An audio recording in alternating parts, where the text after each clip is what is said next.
And we are live, ladies and gentlemen. Welcome to the Russell Pierce Raw Review. We're back at it after 2 weeks to review WWE Monday Night Raw Day 1. Yesterday was the Day 1 edition of Monday Night Raw. It was a special episode, the first show of 2024 on New Year's Day. And it was a very eventful one, Robert. It was a very eventful one. There were three big matches on the show. There was a major return. We got the surprise of the former WWE champion who appeared, who ended up being The Rock. The Rock cut a promo on the show, but most importantly and most notably, he declared that he wanted to sit at the head of the table before leaving. And so day one is in the books. We had two title matches. We had some interesting developments. And The Rock is back, and he wants Roman Reigns. So we'll get into all of this shortly. But, I'm your host, Ibu Russell Pierce, better known to most of you guys as Back of Hangman, and I'm joined by Rob. And we're going to get into all of it, guys. So please like the video, comment, subscribe, super chat. I'll answer any questions you guys may or may not have. Even though I will admit that I'm just as much scrambling for certain answers as most of you guys are as well. But with that said, this should be a fun one. We'll see how everything goes. Maybe Monty passes by to give his takes on certain things. But overall, I thought it was a pretty good show, generally speaking. There were a couple really nice high points, and there's a couple low points that really, really annoyed me too. That I anticipate I'm probably going to go back and forth with Rob about. But nevertheless, Rob, how are you doing today, sir? Man, oh man, oh man, I am doing great. Some days we don't need. This is what Ibu fails to understand, and I keep trying to explain to him on a daily basis. Some of us, and some of you wrestling fans, what a dirty word, don't understand as well. See, what we do, in the words of my big bro Triple H, what we do as a brand, we're here to entertain you. We are not here to sit here and put on sports based presentation. No, we don't care about that. We are here to entertain you. That's why 90% of what you saw last night is what you saw last night. And that's why it was a great television program. We had the big return of one of the greatest WWE tag teams of all time in Awesome Truth. We had an amazing women's match in the beginning of the show between Nia Jax and Becky Lynch. We had a good women's titles match between Rhea Ripley and Ivy Nile. What we do here, we entertain. We're here to entertain you. And what did we entertain you with? The most electrifying man in sports entertainment history is what we entertained you with. And I am very excited to get into today's show and explain to you why a lot of you are very delusional. But continue, Ibu. Yeah, it was one of those. It's a weird show for me because, again, like I said, it was pretty good, generally speaking. But it's one of those shows that makes me, as a fan, uneasy towards the future because WrestleMania felt like I kind of had a pretty decent idea of where everything was going. And I feel like a gigantic monkey wrench has been thrown into the WrestleMania plans. And it's gonna be natural for me to just feel uncomfortable and uneasy until we figure out where everything settles into place. So I think right now there's a lot of mouths to feed, Rob. There's a lot of mouths to feed between Cody Rhodes and CM Punk and Drew McIntyre and Sami Zayn and Kevin Owens and so many other people. And I'm just curious if they will be fed come WrestleMania in a satisfying way. So we shall see. We shall see. But Raw is in the books. Day one. The Rock is back. He was spotted in Pasadena, California, I believe it was, earlier in the day, which is right by San Diego. That He nigga was wasn't even there. spotted. That nigga was on ESPN. Yeah, he was on ESPN's College Game Day show, previewing the games, and people caught when he was kind of just going around doing photo ops, shaking hands and stuff.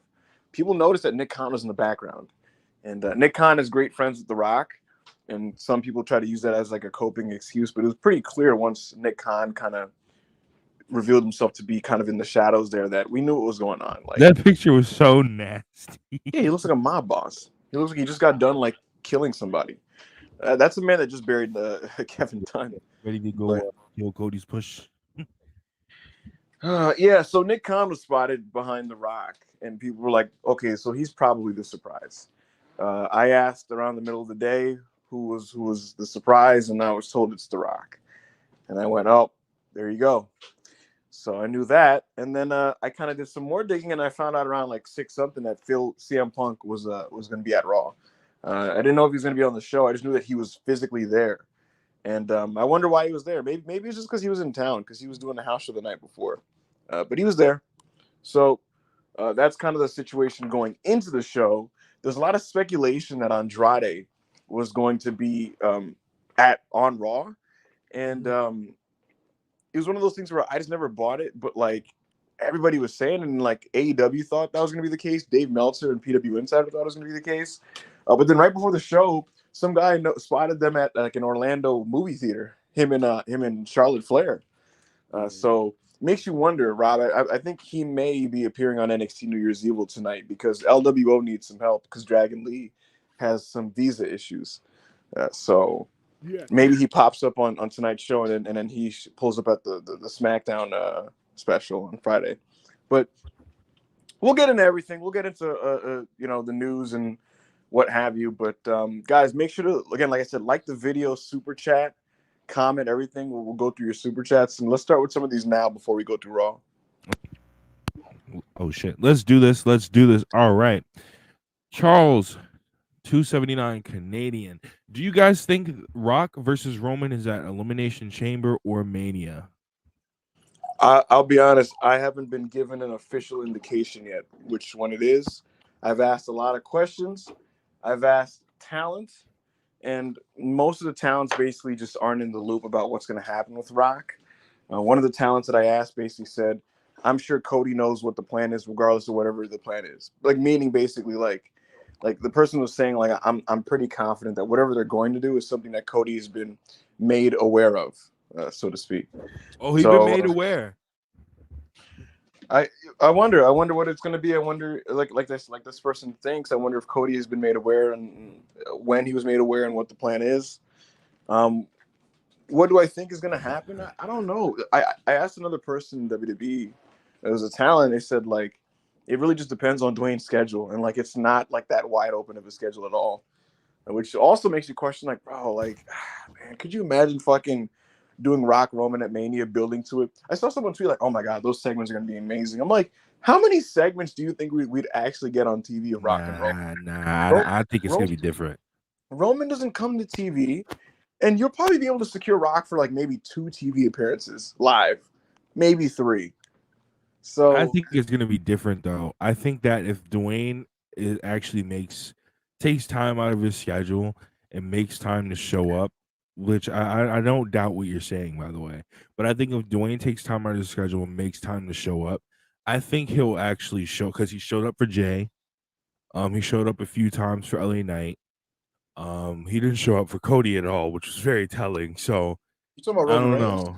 Yeah, Roman. That's what I mean. I Oh, think he'll show if The in Rock a tells him, situation, brother, you're showing up every week. You're showing up, but he's showing up every week.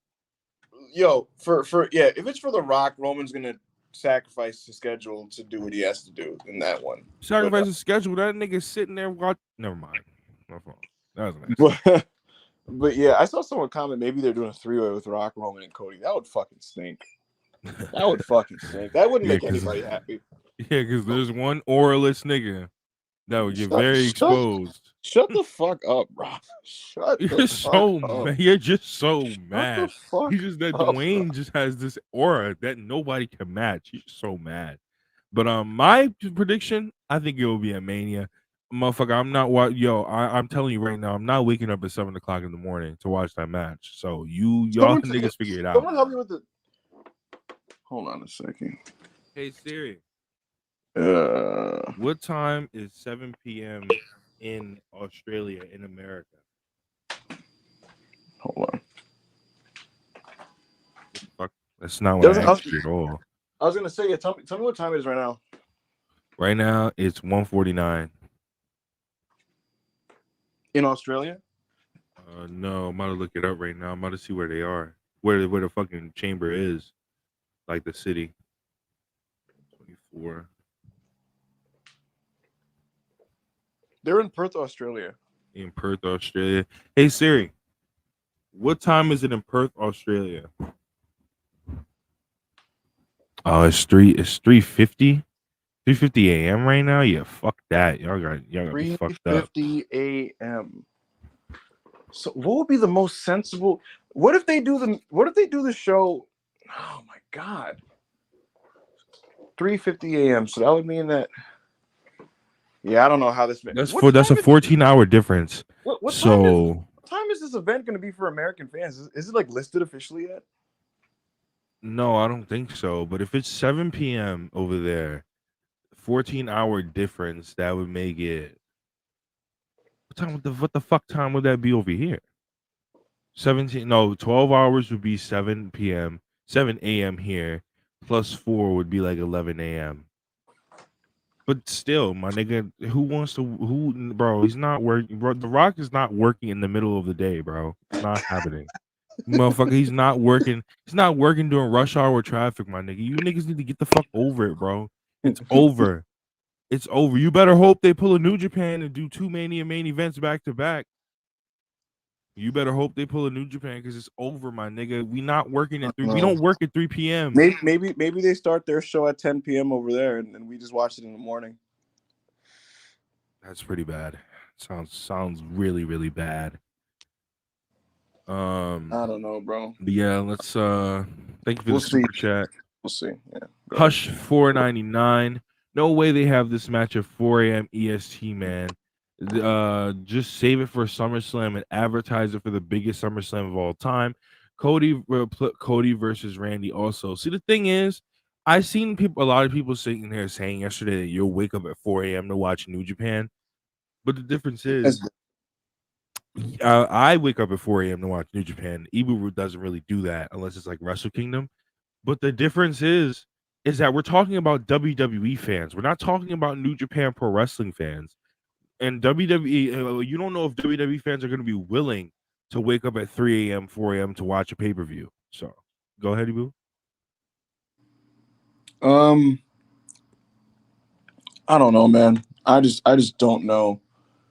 Uh, someone here is saying that this show is starting at 4:30 a.m. for us Eastern Standard Time. If that's the case, like, what the fuck, bro? You know. What the? And also, if, Wait. if Roman intends to face Rock at like SummerSlam, right? You don't need to make that tease now, verbally during Mania season. Dead ass.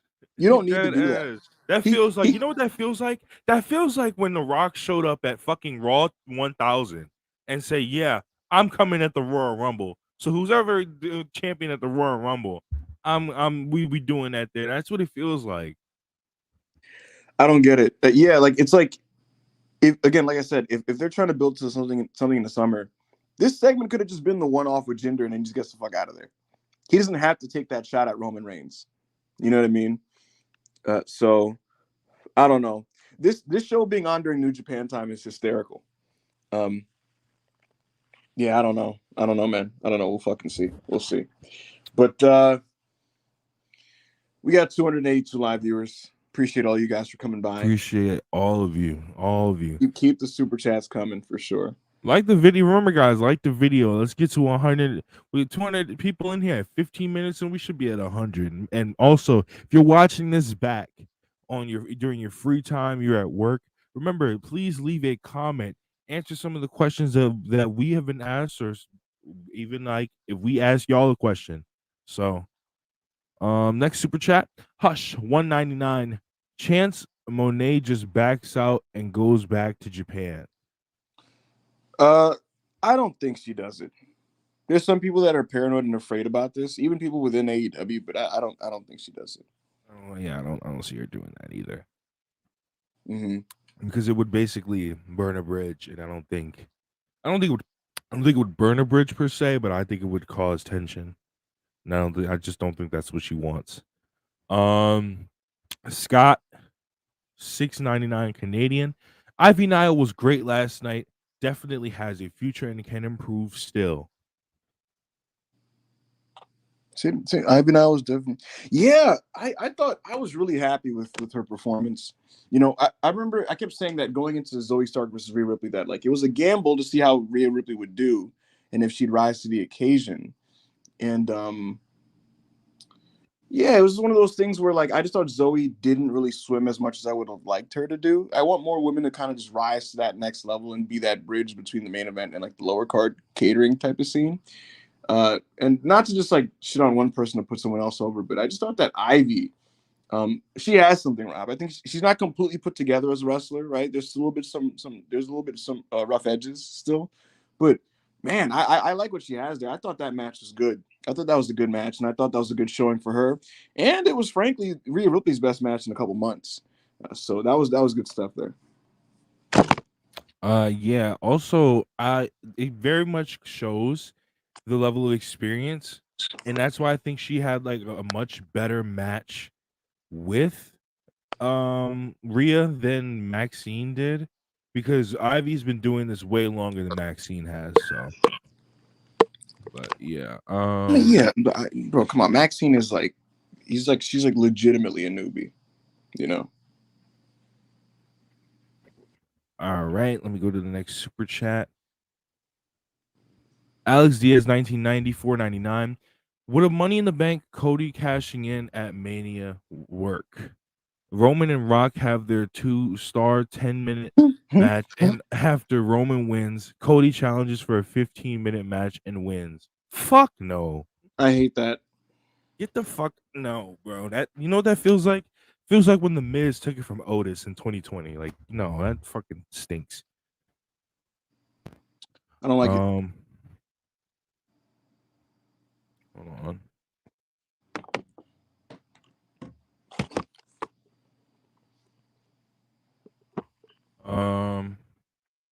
Next super chat, Hush 199. Any scoops on Triple H's Thursday major announcement? No. Um, it's yeah. I forgot to ask about this, but on Peacock they're doing a WWE 2024 preview special, and yeah, there's gonna be a couple guests. Triple H is gonna be on the show. He's gonna make an announcement of some kind. People have all these types of guests. Like, is it a TV deal? Is it a new championship? Is it this? Is it that? I'm not really sure. I'm not sure what he would announce that he would do on Peacock personally. But we'll see. We'll see. We'll see what it is. I'm not sure. Do you have any guesses, Rob? I've seen some people in the chat saying NXT Europe might be something he's announcing, and I don't know, because with Charlie Dempsey in Japan and he's not really investing much time in the UK talent, I don't understand how you could say that NXT Europe will be coming anytime soon. You know what I mean? I would be sitting here saying like, what if it's NXT Japan or some shit? You know what I mean? Just trying to think what would be an announcement the company would make on Peacock on a Thursday. But we'll see. We're joined, folks, by John Alba. John Alba requested some time on air to kind of give his perspective on the Rock situation, specifically in regards to Perth, Australia. John Alba, for those who don't know, is the host of the Extreme Life of Matt Hardy podcast. He's also on Strictly Business with Eric Bischoff, and yeah, he's on SNY TV. He's kind of around. He's pretty known in the wrestling space. So, John, thank you so much for joining us. What's up?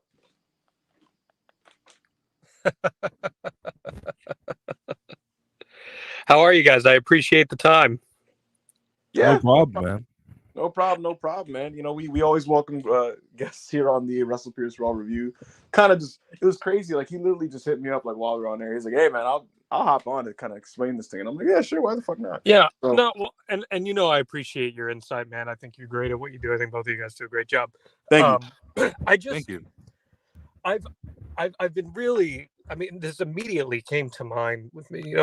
I think we are stuck in a very antiquated way of thinking when it comes to pay-per-views. That WrestleMania is the premier brand. It has to be the showcase of the immortals. The biggest matches are the biggest matches. The model has changed with WWE, and it's actively changing. Take yourself back 7-8 years ago, and if you were to tell yourself that Goldberg versus The Rock would take place on a pay-per-view in Saudi Arabia in the middle of the day, Would you have ever considered that to be a possibility? Of course not. So Nick Khan comes in. They changed the title from pay-per-view to premium live events. And I believe that the idea here is, in fact, to make every single one of these pay-per-views, these PLEs, premium. If you put The Rock on Elimination Chamber, a B show becomes an A show. You push the remaining tickets for that stadium to probably get to about 70,000 plus. Ad revenue wise, you're no longer selling it as a B show for revenue. You're selling it as an A show for ad revenue because The Rock attracts that. I think the semantics of what time does the show start at for the American audience is unimportant, honestly. I mean, for a convenience standpoint for a majority of their audience, sure, but in the grand scheme of things, they're not getting any extra money from Peacock based on when they do the show. The show is going to exist on Peacock. And a match like that, people are going to watch it no matter what time of the day, whether they watch it live or they watch it on demand. I think we just have to change our mentality of thinking and understanding now that with WWE positioning itself with all these major stadium shows and these B pay-per-views becoming A-level pay-per-views, marquee matches can happen whenever and wherever.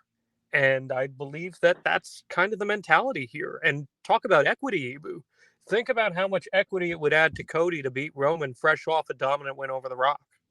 I mean, look, you're preaching to the choir in the sense that I hope this is the direction they take, because I'm somebody that my priority is Cody finishing his story. So listen, you don't gotta convince me. I think Roman Reigns beating, arguably the greatest WWE superstar of all time and seeming like, oh, he's just the greatest, he's unstoppable, and then Cody stops him. That'd be great. I just don't know if that's what the direction they're gonna go in. I'd love, listen, like I said, I'd love this to be the case. I hope this is the reality. I asked around and I haven't been able to get any concrete answers yet. Maybe I'll get a couple by the end of the day. But I don't hate it. And the other thing, like I said, I was trying to tell Rob and other people is, look, at the end of the day, the time zone thing is what's kind of throwing me off, but they're trying to sell 65 to 70,000 seats in Perth, Australia, and they have not done that yet. They're like halfway through. And you combine that with the fact that WrestleMania is going to make money no matter what anyway. Exactly. Ibu, this is new money. WrestleMania is sold already. The ads are sold. The distribution is sold. If you increase this from a B-level show to an A-level show, you're bringing new money in. And I think it's just our way of thinking as wrestling fans. Oh, well, it's WrestleMania. It has to be the biggest match. I don't think the company looks at it that way anymore. I really think there's been a shift in how they're presenting that. Yeah, I don't disagree. And so, like, if this ends up being what they're doing, and I heard some whispers about the Australian government being willing to offer money to get The Rock on. If this is the direction they go in, I'm not complaining, and it also wouldn't shock me. It wouldn't surprise me, given like how they're doing things now. Where, like you said, they're trying to make these B pay-per-views feel big time. They're trying to make them international and global, and they're trying to make all of them kind of just like elevate in terms of importance. And so, like you said, like, if they were to announce like Rock versus Roman is the Perth, Australia main event, I'd be like, oh, okay, that doesn't totally surprise me, and I'm all on board for that. Where this gets muddy now is if it's for WrestleMania, what does Cody do, and how the fuck do you handle this? And how long has this been in the works? Because that's another thing. It's just like that's why I'm so worried about it being at Perth, Australia. Not just for the time zone sense and the convenience. My only worry is because you know how Roman matches have been lately. Even though I'm like a big Roman fan, it's been every match has been, oh, this guy gets screwed over, and how was he going to get his comeuppance afterwards? I feel like if this happens with The Rock again, I just feel like, what do they do to not overshadow Cody Rhodes? You know what I mean? Because all people are going to be talking about now is, oh, the rematch has to happen at Mania. The rematch has to happen at Mania. And it completely overshadows Cody Rhodes. Now, if he beats him clean, I understand what you're saying in the sense that how is he going to get it? How is anybody going to stop Roman Reigns? But I don't see him beating The Rock clean. I just don't see it. I mean, but you don't have to book yourself in a corner like that where you're doing the same bloodline match over and over again with a guy like The Rock. Here's the reality. Regardless of how you book it per se, The match itself, we know, is going to be a greatest hits match. It'll be babyface fire in the beginning, sell, greatest hits. Somehow Roman comes out on top, right? Like that's all you need to do. That's all the playbook has to be. So I don't think you have to book it in a way where, oh, how did The Rock get screwed and how can he get his comeuppance on him? I don't believe that needs to be done by any juncture. I think it's as simple as just Roman goes into God mode and proclaims himself the head of the table, the tribal chief, and then Cody wins the chamber, and now you got your standoff, and you're ready to go. You're ready to take off towards Mania season. I hope so. I think nothing would make Roman look better. I don't think anything. I don't think nothing would make Roman look better than him straight up clean beating The Rock right before going up against Cody Rhodes. Absolutely. And I don't want to take your time, guys. I appreciate you. You're good. These thoughts have been festering in my head for the past 24 hours. Mm-hmm. And I just, because I really do think we're just in an era where we have to understand that things are different now. It's not the way that it always used to be. You've got one of the more innovative sports business minds, no pun intended, at the head of the table now. And the business strategy is going to change with that. So I think wrestling fans just have to understand that marquee matches now can happen whenever and wherever. Doesn't matter if it's 3 a.m. Doesn't matter if it's in Perth, Australia. This is the change now. Now, I have no idea what they're going to do. We'll see. If it does happen at WrestleMania, then we're still in the third inning. That's as simple as that. I appreciate you guys. Thank you. Thank you, John. No problem. Thank you. All right. Let's blitz through some of these super chats, Rob. All righty. The next super chat. All right, we're here. Have Will Chisholm $5. Have you heard what Triple H's announces on Thursday might be? We just answered that, and we do not have any idea. Yeah, I have no clue. We have zero idea what the announcement is going to be. Like I said, people were saying and mentioning NXT Europe. I don't see it with what Charlie Dempsey's doing. I could see NXT Japan maybe being a thing. I'm not saying it might happen. It might or will happen, but yeah, maybe we'll see. So, but I don't know. Jacob Donnelly $5. Pray for Ibu's sanity when Codester finishes his story against Logan Paul at WrestleMania. Oh my god! Yeah, so bad. Yeah, that would be so bad. Well, no, that's not. That's another story that Cody's not finishing, because that unfortunately is LA Knight's story, where we have not gotten there yet. But unfortunately, that is LA Knight's story to finish. So no. Dusty Rhodes $199 gassed after a promo and a spine buster. He was. You know what's crazy? He probably made more money being gassed from that promo and a spine buster than half the roster that we watched last night. So it is what it is. It's unfortunate. I know you're so mad, but I get it. Scott Danielson $4.99. Rock versus Roman doesn't have to happen this year. It wouldn't be the first time Rock took over a year to build a WrestleMania main event. Also not opposed to Elimination Chamber. I agree, but you don't have to then make that reference during Mania season. You don't have to take that head of I keep saying this. He didn't have to do that. He literally could have just fucking had his segment with Jinder and got the fuck out of there. You don't have to tease this thing if you're allegedly like building for something like over a year out. Yo, what if we find out he wasn't even supposed to do that? He just did it because he felt like it. Oh my god, that would be so godly. That would be so beast, nigga. Let's see. Next super chat, Kimberly $199. Shout out Wrestle Purist, awesome truth. Fired y'all? Yes. Hashtag Bianca better. No, they're not fire. Their segment sucked. Their match sucked, and it was like 25 minutes of my time that was wasted. You know what's crazy? You know what's crazy? You're just not used to real aggressive thug behavior, and that's fine. I understand. You just weren't there. You were not there. Darren KG $199. Cody had that "I miss you" TK look in his eye, dude. I don't know about that, but he there was something up when he was walking out to the ring. I was like, yo, I don't like the look. He on his eye. knows, bro. It's over. It's over, Ibu. It's over, bro. You seen it in his eye. Bro, the way I've never seen Cody Rhodes smile like that when he was walking to the ring, bro. He knows. That nigga was like, you know how when you know you about to get fired? That nigga was walking the ring like, yeah. It's just I've seen him have that face twice. He had it when he was walking out to face Sammy Guevara in the ladder match in his last AEW match, and he had it when he was walking out to face Roman last year at Mania. It's that like I'm really depressed, but I gotta like just kind of smile through the pain.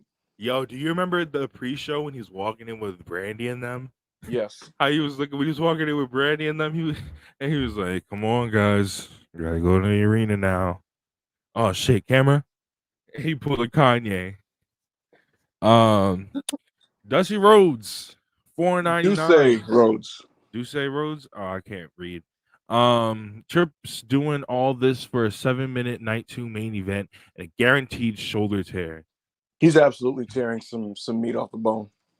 Bro, that's Have what you I was seen him? talking to. Bro, that's what I was saying, bro. I was talking to our good friend, the American Draco Mookie Summers. Go check out his Twitter account. He's a good professional wrestler. I was talking to him about this last night. Summers. Deadass. I was talking to him last night, and I was like, bro, Rock, you gotta you gotta do that cardio, brother. You gotta do 2 months with the cardio, because it's not looking good if you're gassed after a spine buster. Nigga, he paced back and forth cutting a promo, did a couple work punches, the spine busted people's elbow, and this man was out of breath. Bro, that nigga, man. He was like, bro, Mook was like, Mook said he still believes they can get it done. So it is what it is. Live PDF 199 is Nia Jax the best Triple H re-signing? She's one of the better ones, and maybe the best women's one off the top of my head. People dunked on the Nia re-signing because of her past exploits, and her last full year in WWE was absolutely garbage.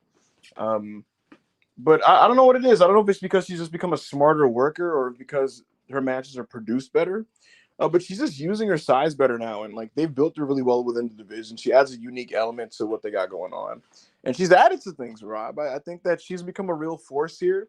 She's run through everybody, and nobody's been able to even pick her up and slam her, let alone beat her.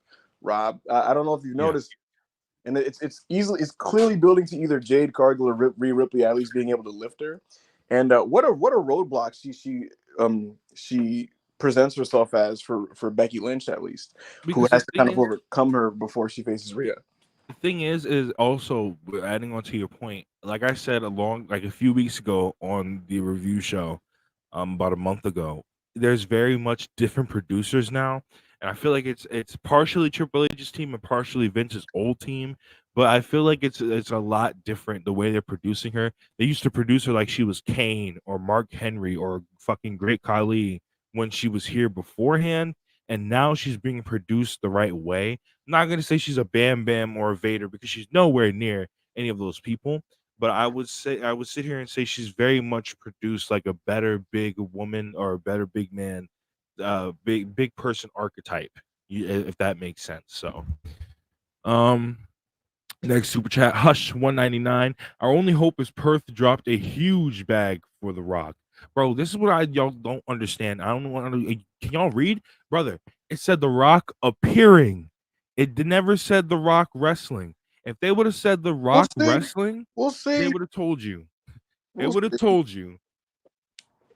Appearing could mean that he could have the match with literally Cody at Elimination Chamber, and fucking The Rock appears right after, or he could have a match in the Rock comes out and appears afterward. You don't know. You don't know. Ken Bruno, $5. Doors open 3:30 p.m. Australian time. Show starts at 5:30 p.m. That would be 4:30 a.m. Eastern. Doors open. Yeah, I'm not watching this shit live. Oh man, I just can't. You know what it is, Ibu? I just don't understand why people try to argue with me. I don't understand this. Stop trying to argue with me because I'm always right. Chi-Town Spurs $2. Cody will have a great match with Omos. Cook. Matt Hennessy, 5.99 euros. Is Andrade replacing Dragon Lee in a tag team match on NXT New Year's Eve? Most likely. That's very Yes. possible. Hush 199. The Rock showing up. I see where Mercedes money went. So again, Do you have any thoughts on this? Yo, very possible. Tito Lee, thank you for the $1. Booty Bounty Hunter, $2. When is Elimination Chamber? And thanks for the booty massage, Ibu. Yo, What? this is crazy. Yo, nah, this is crazy. Well, if you've listened to our spaces, you know about Ibu's past life. Before he Hold on. became a YouTube personality. So, but we're not gonna get into that. That Will is Chisholm, crazy. $5. It would be nasty if when Mercedes shows up at AEW, then the next day Triple H says Raw is going on TNT. That would be disgusting. That that would be crazy if he tried to control the narrative so much that it's like, I get The Rock on Monday, they hit me back with Mercedes, but then I hit them back with what I took your neck. He said, "You that'd be very niggas, disgusting. you niggas think you uppercutted me? Watch this." If he just responded to Mercedes with like, "I got your TV deal, nigga." I don't know. We'll see. No, I don't see that happening though. Tito Lee, $5. What do they do with Drew now? Is he just done with this character and is off TV? I There's don't know. too much star power. We'll talk about the Drew thing when we get to the match. I did not like the way the match was done, but I will explain much more later when we get into it. And last super chat for no. Sebastian Lozano, 199. Feminism 2024. Absolutely. Bob the Builder, $2 Canadian. Who wins? Lion versus Tiger. Tiger, the lion ain't on shit. It's a Jizzle, $4.99. Should AEW do a women's C2 with Mercedes, Rosa Deeb, and Riho back? They've got the talent. I'd build a division up for a year first. Yes. I would do like they've done on NXT with the North American title division or the Heritage Cup, whatever the fuck it is division. Or I would sit there and build it up at least first, and then you can finally get to it and do something like that. Like, so yeah. Basically that's all the super chats that we have for now. Make sure you like the video, subscribe, and send in more super chats, and when we get to them during the review or after the review, we'll see. But let's speaking of the Raw review, Ibu, why don't you start us off with the beginning of the show? All right. Well, basically, this is the first show without Kevin Dunn. And the first immediate change was that they had the commentary team live in front of the audience in the middle of the ring with the live microphone, billboarding the card, which is something you'd see in like early '90s WCW, or like Joey Styles would do it in ECW, for example. Usually with WWE, when they billboard the card, they do the pyro. You see them doing it on commentary for the TV audience, and they throw the graphics up, and then you'd get like a live promo segment. Here, it was just Michael Cole and Wade Barrett just kind of announcing it to the live fans, and then we went right to the first match. So that was a bit of an old school kind of tint there. But yeah, they billboarded the card, and then we got a video package for Nia Jax and Becky Lynch's history, detailing everything dating back to the punch in the build to Survivor Series 2018. But both women came out, and then they had a match. And the bottom line with this match is that it was a David Goliath match. It was very crafty. It was very thoughtful, I thought. The match is essentially built around the fact that if Becky Lynch gets hit by this Nia Jax knockout punch, she's fucked. Nia Jax did this to Becky Lynch in 2018, and in Nia's view, it made Becky's career. In Becky's view, Nia's only relevant because of this punch, and she wants to exorcise the demon that is Nia Jax before moving on with her path to winning the Women's Championship. So they had this nice back and forth match here. Like I mentioned earlier, Nia Jax has not lost a match since coming back to WWE. She hasn't been pinned. She hasn't even been picked up and slammed. And so she keeps trying to ram her body into Becky, trying to like do like sit out spots and things like that. And Becky's evading and avoiding and using her little kind of crafty moves to kind of get the best of Nia Jax. The crowd is super into Becky Lynch. It's a nice back and forth match. This is a sold out crowd in San Diego, California. But ultimately, Nia goes for the punch, hits the ring post, doesn't hit Becky Lynch. Becky tries to get her for a Superman handle slam, doesn't work. She gets hit with a middle rope Samoan drop. Becky kicks out of this, and there were some nice counters in the closing stretch, but ultimately Becky goes off the top rope. She gets hit with an uppercut right to the face by Nia Jax, and then Nia gets her with the bonsai drop. 1, 2, 3. Nia Jax defeats Becky Lynch on day one. Becky Lynch, we got some blood. They use a blood pack and they put it on Becky Lynch's nose and her mouth, so they kind of recreate the spot from 2018. The blood looked pretty good, and interesting that they're doing blood again, at least in some capacity, and where they see that it's fitting. But yeah, Becky Lynch fought her heart out, did not win. Very effective match, I thought. Very smart, well worked match. Becky Lynch is on a roll, man. I think she's on a roll with these matches on TV. She's getting so much out of like everybody she works with. So I'm not surprised that what she did with Nia Jax here was have a very good wrestling match. I thought this was a strong opener. What did you think, Rob?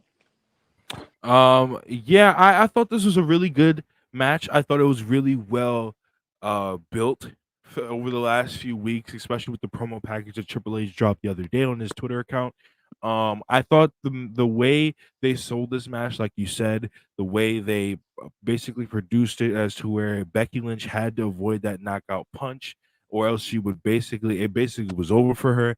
I loved all the high spots they did, like you mentioned, the Samoan drop off the second rope. I love that spot. The crowd went crazy for it and ate on the near and bit on the fucking near fall. I loved how Becky basically. I love Becky's big woman versus little woman matches. How she basically lays them out and does the work that she does in those matches. Um, and yeah, ultimately, at the end of it all, she just she still can't get over, and I like that she's still it's still that one thing, the one thing that she's been worried about over the past few years, the one thing that can't escape her mind over the past few years, ever since it happened, is her downfall, and it was the knockout punch. And I'm so happy that we finally got a closed-fisted punch on Monday Night Raw. Oh my god, it was so good. Was so good. I gave this 3 and 3/4 on my page, and yeah, really really good match to start off what was a great episode of Monday Night Raw. Yeah, for sure, for sure. So that was a strong opener. Uh, what do you think is going to happen? Do you think that they build to a Becky? So I think Nia Jax, right? I think she's probably going to face. My guess is she faces Rhea Ripley at the Rumble. Is my guess. The only question is what's the finish there, and yeah, I wonder if they do that at the Rumble, and maybe Becky tries to get her win back on Nia at maybe Elimination Chamber. They could do something like that. Uh, I don't know. Where do you see that thing going, Rob? I don't know, because the way I see everything going, um, I don't know how well it would go in 22-4. The way I see everything going is on SmackDown.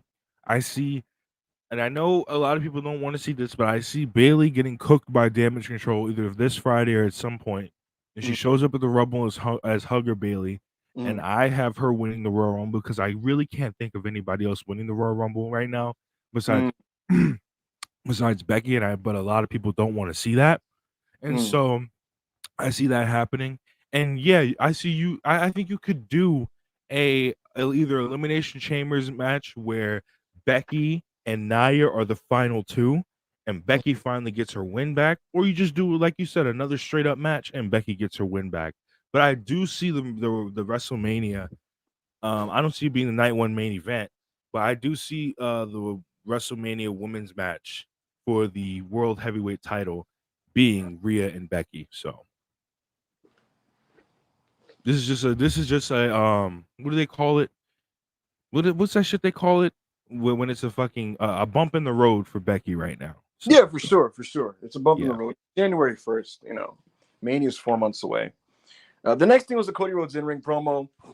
We basically just got a recap of the Nightmare Before Christmas segment from 2 weeks ago, and then Cody Rhodes comes out. He basically says that he feels stuck. He talked about feeling stuck.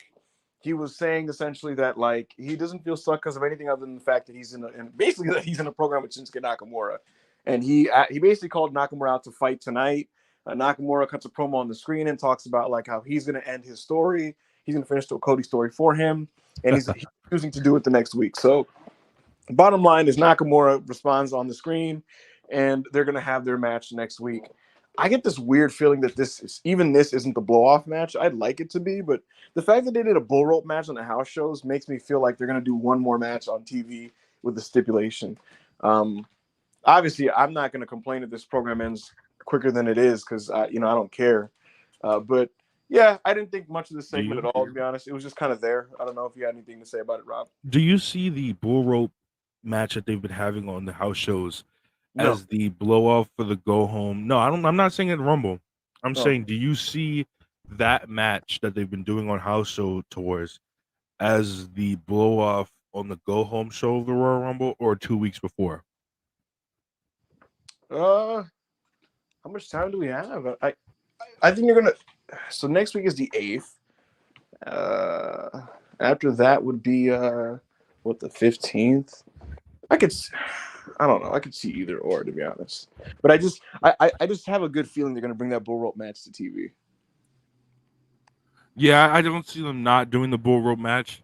I've talked to some people that went to these shows, and they said the bull rope matches were not great matches, but they were cool. So we'll see. We'll see. Let's get into the next segment. Yeah. So they did a they queued up the entrances for Jey Uso and Kofi Kingston. They were going to face Imperium, and the match got off to a nice, good start there with Kofi and Jey. But when we came back from commercial break, Kofi Kingston countered a springboard from Giovanni Vinci, and he drop kicked him right in the face, and then his head hit the mat. And Kofi tags in Jey Uso, but before Jey could start anything on Kaiser, on Kaiser, the referee just rang the bell. And it was pretty much clear that Giovanni Vinci got his bell rung here, and the referee prioritized the safety of the athlete and just kind of called the match off, which was disappointing. But you gotta have to do those types of things. I'll say this, Rob. If this was like a couple years ago, the match would have just kept going. You know what I mean? Yeah. That's how wrestling goes. But now with, I guess, more information and research on concussions, they don't play with that anymore. So I guess kudos to the referee, and hopefully Giovanni Vinci is okay. Really big blow for me. Imperium are one of my favorite acts on Raw. I think their tag team is so solid. They help the shows that they can wrestle in tags. And if Giovanni has to miss any significant amount of time, that's a blow. It's unfortunate. Yeah, I was watching, but I wasn't really paying attention. And then all of a sudden, I remember, because I didn't really care about this match, so I remember just looking down and all of a sudden being like, oh well, Jey Uso and Kofi Kingston got the victory, and I was like, wait, this match just fucking started. What do you mean they got the victory, or what do you mean the match is over? And then I looked, and then I went and checked, and everybody was like, oh, Giovanni Vinci got his bell rung, and like you said, prayers for fucking Giovanni Vinci. I hope it's not too bad of a concussion. If he does have a concussion, I hope it's not too bad. And yeah, so. Yep. Best of luck to Giovanni. Hopefully he's okay. They did a holiday tour video package, and then they did an Ivy Now video package. And then, which I like the video package they did for Ivy, by the way. It was well done. But after that, Miz came out, and the segment was scheduled for him in Judgment Day. He comes out, he cues up the Judgment Day. It's R-Truth. R-Truth still thinks he's in the group. Yeah. They're just kind of riffing with each other and telling jokes. JD McDonough comes out with Dominic. JD is telling truth he's not in the Judgment Day. They continue their banter about this. Dominic tries to talk, and San Diego's booing him. This was legitimate heat he was getting. They're going back Yep. and forth. They're telling jokes, and again, it's R-Truth comedy. Miz basically reminds everybody that they used to be the Awesome Truth. Earlier on, there's a reference to Little Jimmy. And then Yeah. they agree to have a tag match. R-Truth thinks he's a double agent here, winking at Dom shit. And then the bell rings, and then they start having their match. And they have a match. It's a comedy match. R-Truth thinks he's on the side of the Judgment Day, even though he's on Miz's team. JD, I believe it's JD that grabs Miz, and he's holding him so that R-Truth can hit him. R-Truth lines up a punch and says, "I'm sorry, I love you." Miz moves out the way, and he punches JD. Miz wins the match with a skull crushing finale, and that was the segment. This is about 25 minutes of my time I will never get back, and I thought everything about this completely sucked. I acknowledge that it was over with the fans. The crowds loved it. The crowd loved this. They were into R-Truth. They thought he was funny. They were into the Miz. They loved booing Dominic. But this is just not what I want out of Monday Night Raw. This shit is straight out of 2011.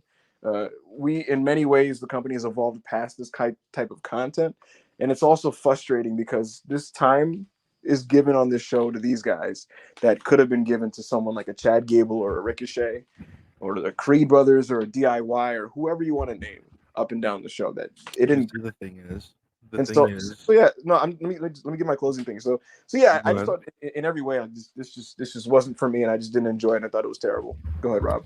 But see, the thing is and I understand your sentiment, right? But like, see, the thing is that, and this is what I've come to realize: WWE, it can do as much pro wrestling as they want to do, and put on as many quote unquote pro wrestling matches as they want to put on.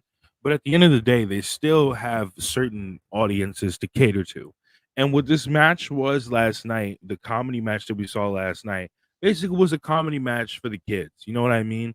And yeah, some people might go, "Oh well, fuck the kids or whatever." But like, realistically speaking, like Bert and Gene just said, it's entertainment, and it was supposed to be entertaining for the kids, and it was entertaining for me, nigga, because I was a huge Awesome Truth mark, nigga. Those are my guys. Very unfortunate that they broke up as early as they did, but yeah, so I didn't hate this as much as Ibu did. I didn't really pay attention to the match. I liked the segment. The segment got over. And so, but I do understand your sentiment about this match and this time being allotted to somebody else that could have used it on the card. But realistically speaking, like, understanding what WWE is as a business and a brand, this was basically for the kids. So Yeah, I just don't need this G-rated garbage.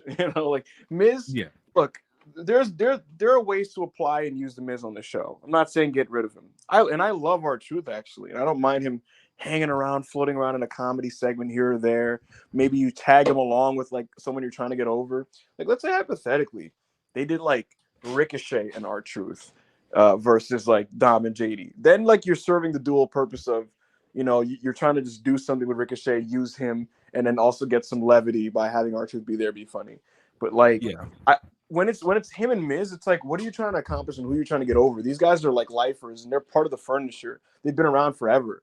You're not achieving anything by. Would you feel differently if not to cut? No, didn't mean to cut you off, but would you feel differently if they put Miz and R-Truth with one of the younger guys that don't really get TV The time? fact that it's just them two as the focus, as the babyface team with nothing else there, and it's like, what are you achieving? Like again, like I said, if like one of the newer guys, like let's say hypothetically, this is so random, and this is not what I would do, but like let's say hypothetically they called up Nathan Frazier, right? And then they just did an odd couple pairing with him and R-Truth, and then they kind of just fucked around with them on TV for a couple weeks and tagged them up. I could be like, well, R-Truth is a legacy wrestler that the fans love. He'll get Frazier over. Frazier gets to showcase his wrestling ability in tags. And I'm immediately 10 times more forgiving because they're trying to achieve something by means of using R-Truth. If you remember, Rob, I said in that angle where the Creed brothers saved R-Truth from Judgment Day, I didn't have a problem with that. And the reason I didn't have a problem with that was because like ultimately you're trying to heat the Creeds up and get them ready and get them over before their title match. So I didn't complain. But R-Truth with Miz to face the Judgment Day doesn't achieve anything. It's just literally 25 minutes of wasted fucking time. It's house show fucking G-rated shit. Like, you could do that literally before we go live. You can really do this, a shortened version of this before we go live and pop the kids. Or you can do it off air. I don't need to see it on Monday Night Raw. There's too many great wrestlers in this company right now that are underserved and underfed. Andrade is on the way. Andrade. Again, they have Andrade, Chad Gable, Ricochet, so many other world-class wrestlers like I named. And it's like, right. You already kind of got to get on the ball with some of these people. And you're devoting like a 25-minute block of television for Miz and R-Truth jokes, Miz TV, and then the tag match. I don't need to see it personally. It's like I understand your sentiment about the John Cena thing, right? And LA Knight, this is not me saying LA Knight is some 23-year-old nigga. He's obviously fucking middle-aged, very much middle-aged. He's 40 something years old right now, right? But I did like, in the eyes of the viewer, LA Knight is a newer buddy rising star because he hasn't been in WWE for 20 years. He's been everywhere else for 20 years. But I liked what the effect that John Cena's little run in the fall of 2023 had, where the whole fall of 2023 run wasn't him putting himself over, wasn't him just winning matches or getting pins. It was basically meant for him to help get over LA Knight to the mainstream audience that doesn't know who LA Knight is. And so when I hear you say these things, is I understand it from that point of view. You know what I mean? Is like, why are you using just Miz and R-Truth when you could use Miz and R-Truth, who has the eye of the casual viewer, to get over somebody like a Ricochet who's not that over, to get over somebody like I don't fucking know, one of the newer guys they're bringing up from NXT, like Axiom. We haven't seen Axiom except for the speed matches. We don't know when the fuck the speed matches are gonna air. So yeah, you guys thought me and Ibu were gonna fight over it? No, nigga. I understand where he's coming from. It's just that Awesome Truth better. So before we get into anything further, I think we got some NXT news. Let me just peek at this real quick.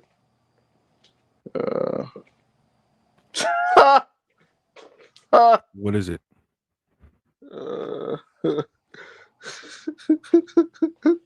What is it? Nothing. Anyways. Yeah, what's the next segment here? Let's check out what the next segment is here. We had a video package with Katana Chance and Kaden Carter. Oh, so this was basically an NXT style pre-tape. Katana and Kaden were like partying. They were having a nice little party, and they had their championships with them in this like party that they were at. And then Piper Niven and Chelsea Green show up and confront them, and basically, nigga, what the fuck? Yes, I don't mind. You know why I don't mind? You know why I don't mind? Because maybe they just go, why would you bring back Andrade on NXT? And I'm not complaining about that at all. I actually kind of agree. So I don't care about Carlito. I mean, I like him, but I don't care to see him wrestle. And yeah, because here's the thing, Andrade would have made sense, but like there's always that part of me of like, do you want to do the actual return on NXT? And I don't know if they really want to do that. So yeah, Carlito being the partner is whatever. Like who cares? You know. Anyway. The video package, I hated this because it was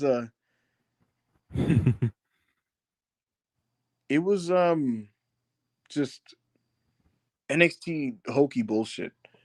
I don't need these fucking invisible camera pre-tapes where these characters act like fucking CW team drama people, and they're carrying their championships in public, and they're asking for title matches in party. I don't need this. I just don't need this in my wrestling. I don't like it because I don't believe these niggas are two real geekers. If you know what niggas at raves do, you know about niggas at raves, and these niggas are not real geekers. He's not real. I don't believe these niggas really be about this rave life, my nigga. I don't believe it. I'm not a fan. I like them as wrestlers. I hate it because this type of stuff is usually typically only on NXT and it stays there, and I'm happy for that because I don't enjoy it. So when it doesn't leak to the main roster, I'm glad. I don't want it leaking to the main roster. So let's keep this bullshit over there. Fuck these until I see a substitute white substance in one of these segments, I'm not moved. Keep these bullshit pre-tapes that set up matches on NXT. So even though it was like 40 seconds, fuck this pre-tape. Rhea Ripley versus Ivy Nile. Without spending too much time, because I already touched on it, I just thought this was a great showing for Ivy, and she made a case for herself as somebody that should be pushed within this division in the future. So probably, but yeah, I just thought this was a very good match. Ivy now has potential. She's not all the way there, but she's good. I like when Rhea Ripley has extended matches. She rarely gets to show her ability. You know, for all this talk about her being a big star in A, B, and C, bro, like Rhea Ripley rarely gets to have these extended matches, and like you almost forget that she's a very good wrestler. I just love Rhea. I think she's really good, and I thought this was a very good match. What do you think, Rob? I enjoyed it. I really thought that it presented Ivy Nile as a newer, budding rising star, and I liked the way that this was done a lot more than the Maxine match. I love Maxine. She does need more time. She does need more reps. I would have her wrestle more main event shows and the lower shows more than on the main roster, hide her in tag matches, or have her do more shit in NXT like she was doing earlier a couple months ago. But realistically, I did like this match. I'm really excited to see what's next for Ivy, but more importantly, what's next for Rhea. And I think that, like we said before, what's next for Rhea is Nia Jax. I do believe that can be a great match that can take place at the Royal Rumble. Mm-hmm. Yeah. Good stuff. Next, it was time for the segment that would reveal the former WWE champion. And they announce it. Everybody stands up. They're on their feet. And it's Jinder Mahal. He comes out. His theme is playing. No Shati Shine. They don't. Oh, they brought back the old theme? Yeah, you didn't even catch that? No, I did not catch that. Did he change it? Yeah, it was Shanky's theme for like a hot minute. Yeah, he came out to his theme. And he just comes out. The crowd is booing him. And he's just like, are you mad? It's me, the former champion, Amande Maharaja. And he's cutting his promo. His promo is like America's bad and that the politics are a mess and that, you know, the country's divided. He called it the divided states of America. He's just shitting on America, American politics, American culture, the American people. And he's just talking about how stupid they are and like how he needs to be respected and all this type of stuff. This promo goes on for about 20 minutes. It's maybe in real time about 4, but it just felt really long. It felt like 10. It felt like 20 minutes. I was like, we get it. Can you cue the Rock's theme, please? Like, he comes out, by the way. I'm like, this is obviously a rib. Like, it's obvious. Triple H doesn't rate Jinder Mahal. He thinks he fucking stinks. You know, they needed some guy to be the job guy for this segment. But they do the red herring. He comes out. He waffles. And then, have you smell? And it's like, oh, boy. Rock comes out. He is comically large. Oh, I don't know why. I don't know why an actor needs to be on this much human growth hormone, but this guy comes out. We're not acting this year. This angle doesn't even do it justice, but this dude is like just huge, and he comes out, and I forgot, during Jinder's promo, he takes a shot at Iron Sheik for whatever reason. So Rock's angle to start this is basically defending America and Iron Sheik from Jinder Mahal. And so I'm like, this is the funny thing. Iron Sheik hated America. Yes. Iron Sheik literally hated America. Hello? Ibu?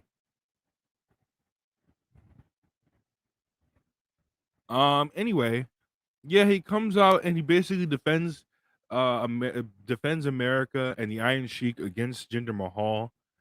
Where the fuck is Ibu? Oh, hell no. Nah. This is nasty. Anyway, he basically comes out, defends America and the Iron Sheik against Jinder Mahal. Basically starts doing his regular cartoonish, very, very basic insults towards Jinder Mahal. The crowd starts doing a USA chant for whatever reason. Then The Rock starts singing the national anthem for whatever fucking reason.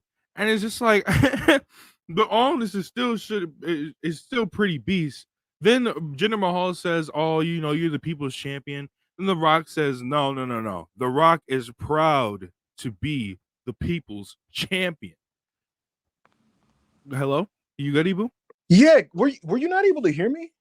No, I was not able to hear you at all. Nobody heard you. They said they got you, unfortunately. But continue. What? When was what was the last thing you heard of me? I do not know. Anyways, yeah, Rock comes out and his ankle is to defend America and Iron Sheik at the beginning of this, and he's just kind of like he's talking, he's having conversations with Sheiky Baby up in heaven, and he's defending the American people. He does the finally. The crowd is going fucking insane for this guy. He's comically large. He looks like the Incredible Hulk out there. His legs are like sticks, and his upper body is like the size of a fucking cube, or it's shaped like a cube, I should say. But he's just shitting on Jinder. Jinder makes a reference to Baywatch. The Rock, no. I think Rock made a reference to Baywatch. Jinder said he never seen it. Rock was like, "Don't interrupt me ever again. No one's seen it." And then he went, "Wait, you never seen Baywatch?" And Jinder was like, "Oh yeah." And he went, "It doesn't matter if you've seen Baywatch." And the crowd is going insane. They're eating up the shit out of his entire shtick. This is a grown man. He told him that, like, I know you have resting bitch face right now, but you also have raging asshole face, or something like. I believe that's what he said, right? And then he goes, I got an idea. This side will chant, like, what was it? Raging, and the other side says asshole face. And so he does the whole this side, that side thing. They fucking do No, it. it was like day one douchebag. I think. That's the second one. Yeah, day one douchebag. That was his next one. So he's full 2013 Rock here, right? And they're eating it up like crazy.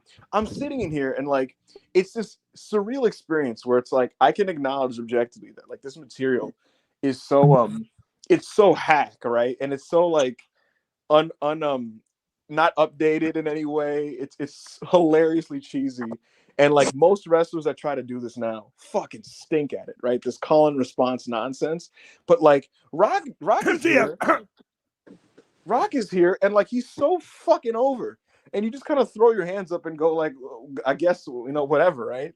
But yeah, he's just over his shit. They're doing everything. They're anything that he wants them to chant, they chanted. The crowd is in the palm of his hands. Like they're so electric for this segment. They're doing the this side, that side chanting and all that type of stuff. And then ultimately, Rock was like, "You don't run down America. You don't run down the people." And Jinder tries to fight him, of course, punches him and stomps him in the corner. Rock fires back with some punches. Jinder and him, they kind of do the do-si-do on the ropes. Rock spine busters him, gives him the people's elbow. He's winded as fuck. He tells the crowd that he's going to eat something, that because he said he's hungry. And he said, "Should I go in?" I forgot the first place. Should I go sit at a booth? Should I go to a bar? Sit at a bar? Or should I go sit at the head of the table? At the head of the table. And my heart sank. Oh my God. Yo, the crowd when he said head of the table. I wish I could play it.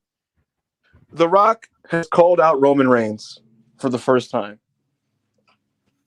This will be the funniest segment of 2024 for the rest of 2024. Without a doubt. This is all I'm here for, by the way, people. Hello, everyone. Hope everyone's having a fine Raw review. Thank you for joining us, Monty. I've just been informed that Ibu dropped off there for like 4 minutes. He will be fined accordingly for that. Yeah, I got to talk about Dwayne, bro, because it was just. I don't even know what to say. Real business. Bro, real business. When they introduced the former WWE champion, I was like, okay, so it was everyone was speculating who it could be, like over the weekend and whatnot.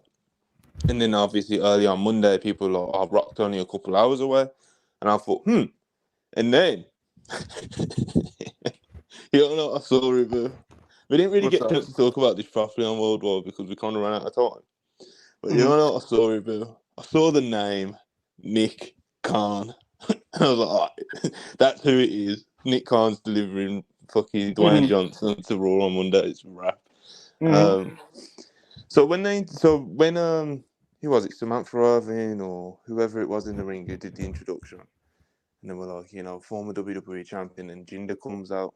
I'm like, oh well, this is obviously like The Rock, and it's a pretty it's pretty cute setup, I guess, and Jinder goes out there and he's like, yeah, I'm a former WWE champion.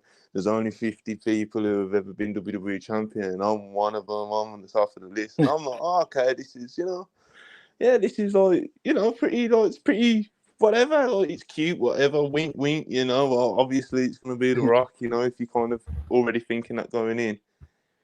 And then then he starts going anti-USA, Ibu Rock. He starts going anti-USA. He's slandering the people of the country, the politics and everything. And I just started hyperventilating with laughter at how blatant of a setup it was for Dwayne "The Rock" Johnson. Because he's so going contrived. off, and he's going on and on and on, and it's going way too long. He's speaking in his native tongue and everything. He's just, he's ramping it up, brother. Anti-USA. Who is gonna come out and save America? Monty, what made it comical was like, it felt like a different Raw. You know what I mean? Like, I don't know, like, from like a style and content setup.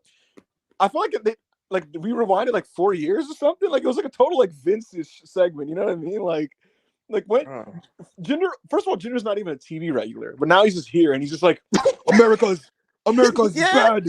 Your values. It felt to me like Rock was on the private jet FaceTiming Vince McMahon and Brian Gewirtz, and he's just kind of like, yeah, I don't deal with that fucking dork creative team over there. I'll come up with it with my guys. I'll come up with it with a real creative team. Yeah. And Vince is like, oh, Jinder can run down America. And then obviously, look, as you mentioned, if he gets out there and he's just saying anything, bro. Like, anything. This nigga started singing the national anthem. He was just anthem. saying anything, bro. Like, I don't, but honestly, except for that last line, and I know he's done a day one douchebag chant. I can't tell you what he actually said. He was just saying stuff, and then he was just like, yeah, head of the table, and we was all like, yeah, fuck yeah. Well, except for Ibu. But yeah, man, The Rock, as you said, he's just so over, and he's just so immortal that he can do that. And to be honest, the content of this was absolutely awful. I thought it was so over, so it was just like, fuck it, Dwayne's here, It's like Monty, if I read on a piece of paper like Jinder Mahal trashes America, goes way too long. If I read on paper Jinder trashes America for 6 minutes, Rock comes out, defends the Iron Sheik and America, calls Jinder a day one douchebag and with a raging asshole face, and then sings the anthem, and then Rock bottoms him. I'd be like, that sounds horrific. Dude, the nigga started singing the national anthem, and I deadass was sitting here like, yo, what is going on here? What is this felt like a test of like, he can just do anything. Like when you are that over and powerful, Monty, you can do anything. Dave Meltzer this morning, he was talking about the segment, right? And I don't know, for those who don't know, because I read a lot of old Observers, so I know how Dave stands with people. He loves The Rock, right? And he was like, I thought this was incredible. I thought the segment was great.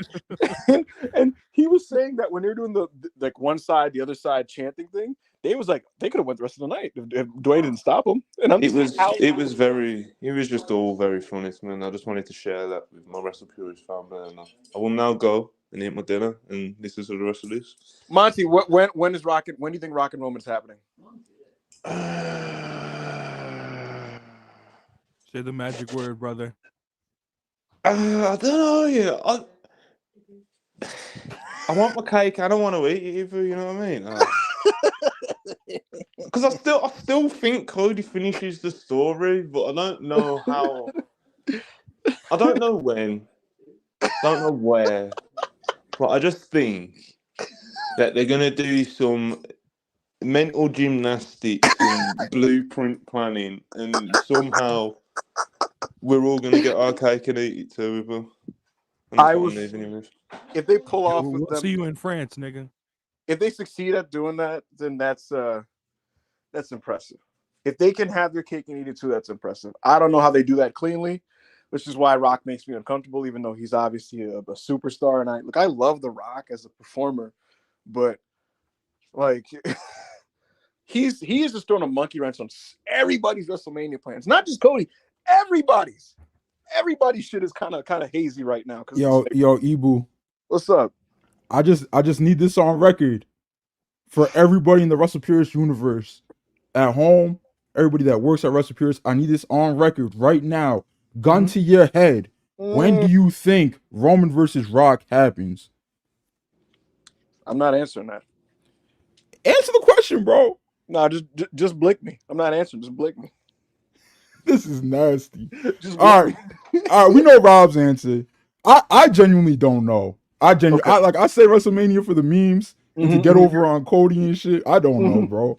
Maybe it is Elimination Chamber. I don't see it happening though. Hey, yo, you know what I was saying? Niggas, bro, people were saying like, yo, maybe he's just saying this for some shit like way down the line. Because in 2011, he did that where he would pull up and just tease Cena, and this for like a year later, right? My thing is, why would you show up in January, Mania season, to take a shot at Roman if you're not going to have that match immediately? So like, when is Elimination Chamber? Is it after the Rumble? Or is it before? Well, no, the Rumble's this month, ain't it? Rumble's at the end of this month. Elimination Chamber's next month, and it's a 70K capacity show. And wait, Rumble's this month, and nobody's announced that they're in the Rumble yet? Cody and CM Punk. Oh, okay. Cody and Punk are in the Rumble. You know what? I'm putting it on record. I genuinely think this happens Mania, bro. It's just one of those things where if the stars aligned, bro. You got to put Cody on the back burner, bro. And niggas talk about, bro, like, shout out to John Alba, bro. Respect your opinion. He's talking about the ads are sold, the tickets are sold, and yeah, that's true, bro. But you can't buy the type of press that Roman versus Rock gives you, bro. What if you can't buy the type of exposure? Did you see the mainstream accounts that were posting about this last night, Ibu? Bro, I know. When the Rock, bro, did you see the type? Did you see the type of Twitter accounts that cared about this? You can't buy that. Hey, yo, this is cool. But what if they do Rock Roman at Elimination Chamber and Rock is the host of Mania? Because bro, he's not trying to. I genuinely think it would be the opposite, bro. Like I genuinely think it would be Rock hosts Elimination Chamber and is in Mania. It just. Yeah, he could host it into a fucking. He could host it into a segment, you know. Bro, Ibu. Chat saying Trinity back to WWE. Did I? Wait, who said that? I saw SRS posted a Trinity GIF, but I guess he dropped it on. Yeah, he did. Yeah, she's going back to WWE. Oh damn. Sources within WWE and Impact tell Fightful Select they expect Trinity Fatu, aka Naomi, to return to WWE bearing unforeseen circumstances. WWE has long had major interest in bringing her back. I mean, her family's there. Yeah. She's always gonna go back. It's not a Sasha situation, Mercedes situation. And Ayo, for full transparency, like I remember when I was talking about people in the company about like the contracts and stuff. He was the mentality of everybody was like, yeah, we re-signed Bayley and Trinity and Mercedes are gonna come back together. And so, you know, Mercedes was the one who's like, I don't know about all that. You got the money, you know? So I'm sure. So my question to you is, Ibu. Yeah. Trinity Fatu. Yeah, you're gonna ask me Naomi. Over under 1.5 world title reigns for the rest of her career. That's a hard question. I don't know if she ever wins the world title. I think you don't think she ever wins one, bro? Bro, right now the focus is on like people like Io and Bianca and Rhea Ripley and Becky, and like they're trying to get over and push some of like the NXT people. I genuinely do not see where 38-year-old Trinity Fatu fits into that, and that's like respectfully. Like I love Trinity, and I would love to see. See, I had no clue how old she is, but she's still a really good athlete. I don't think she's lost a step. You say whatever you want about her wrestling, right? I enjoy her. I think she's underrated in the ring. I think she's underrated in the ring. But she's still the athlete that she was 8 years ago or whatever. So I don't think her age really plays a factor in this. But yeah, they might be building towards the future or whatever. You want to be with you, AO? Do you think this is a John Morrison situation where like I think she goes out there, it was able to establish himself as a main eventer elsewhere, was able to show that they're able to. I mean, she didn't go crazy with like the Impact like ratings or whatever. She didn't really affect the Impact ratings at all, but you see the effect that she had on the social media Like Impact is going viral on social media based off of Naomi/Trinity gifts and clips and stuff like that. Like people just didn't care about in the women's division before. So like she was able to establish herself Yes. as someone that people have a genuine connection to. If you couldn't see that before with the crowd reaction she was getting. So like I don't know, bro. I feel like she has to be higher in the card. I'm not saying 3-time champ, 4-time champ or whatever. This But is what I think. She's gonna get minutes. She's gonna be in the mix. You'll be seeing her in the mix with Bianca. She'll be having matches with Bianca, tagging with Bianca, wrestling, Damage Control, or whoever the fuck. She'll have her matches with, tagging with the other babyface girls like a Becky Lynch if she's on Raw, shit like that. She's gonna be in the mix. You know what I mean? Like she's gonna get minutes. You know what I mean? She'll be that like, that like third option, 15-point scorer. Like she's gonna absolutely have a higher role with more respect than last time. Was she not always in the mix? Because I don't watch the show, so I don't know. Was she ever stuck in catering? Bro, yeah, that's so. It was weird with her, bro. There'd be times like they're like, all right, we like you again, right? And then like she'd kind of like be around, but like you know how like late stage Vince like women's shit was like you got like a backstage segment and a 2-minute match. So even there was like no such thing as the mix, no matter what, unless you're like a top woman, right? Yeah. But she would either be in that role or just off TV for months on end. You're like, yo, where the fuck is Naomi? I think now she'll be a weekly wrestler that is in tags, it's in the mix with the baby faces, in opening segments. She'll have live promos with Bailey or whoever the fuck. I think she'll be doing that. I just can't see her winning the title. It's been weird because everybody, like, especially in 2022, they thought she was winning the Royal Rumble. And then at the last second, it was like, no, Ronda Rousey's winning. And then she kept feuding with Sonya Deville, and everybody thought it was going to lead to something. Wait, which year was that, Rob? What? 2020. Which year did they think they was shoot? 2022, you said? Because of the Sonya storyline.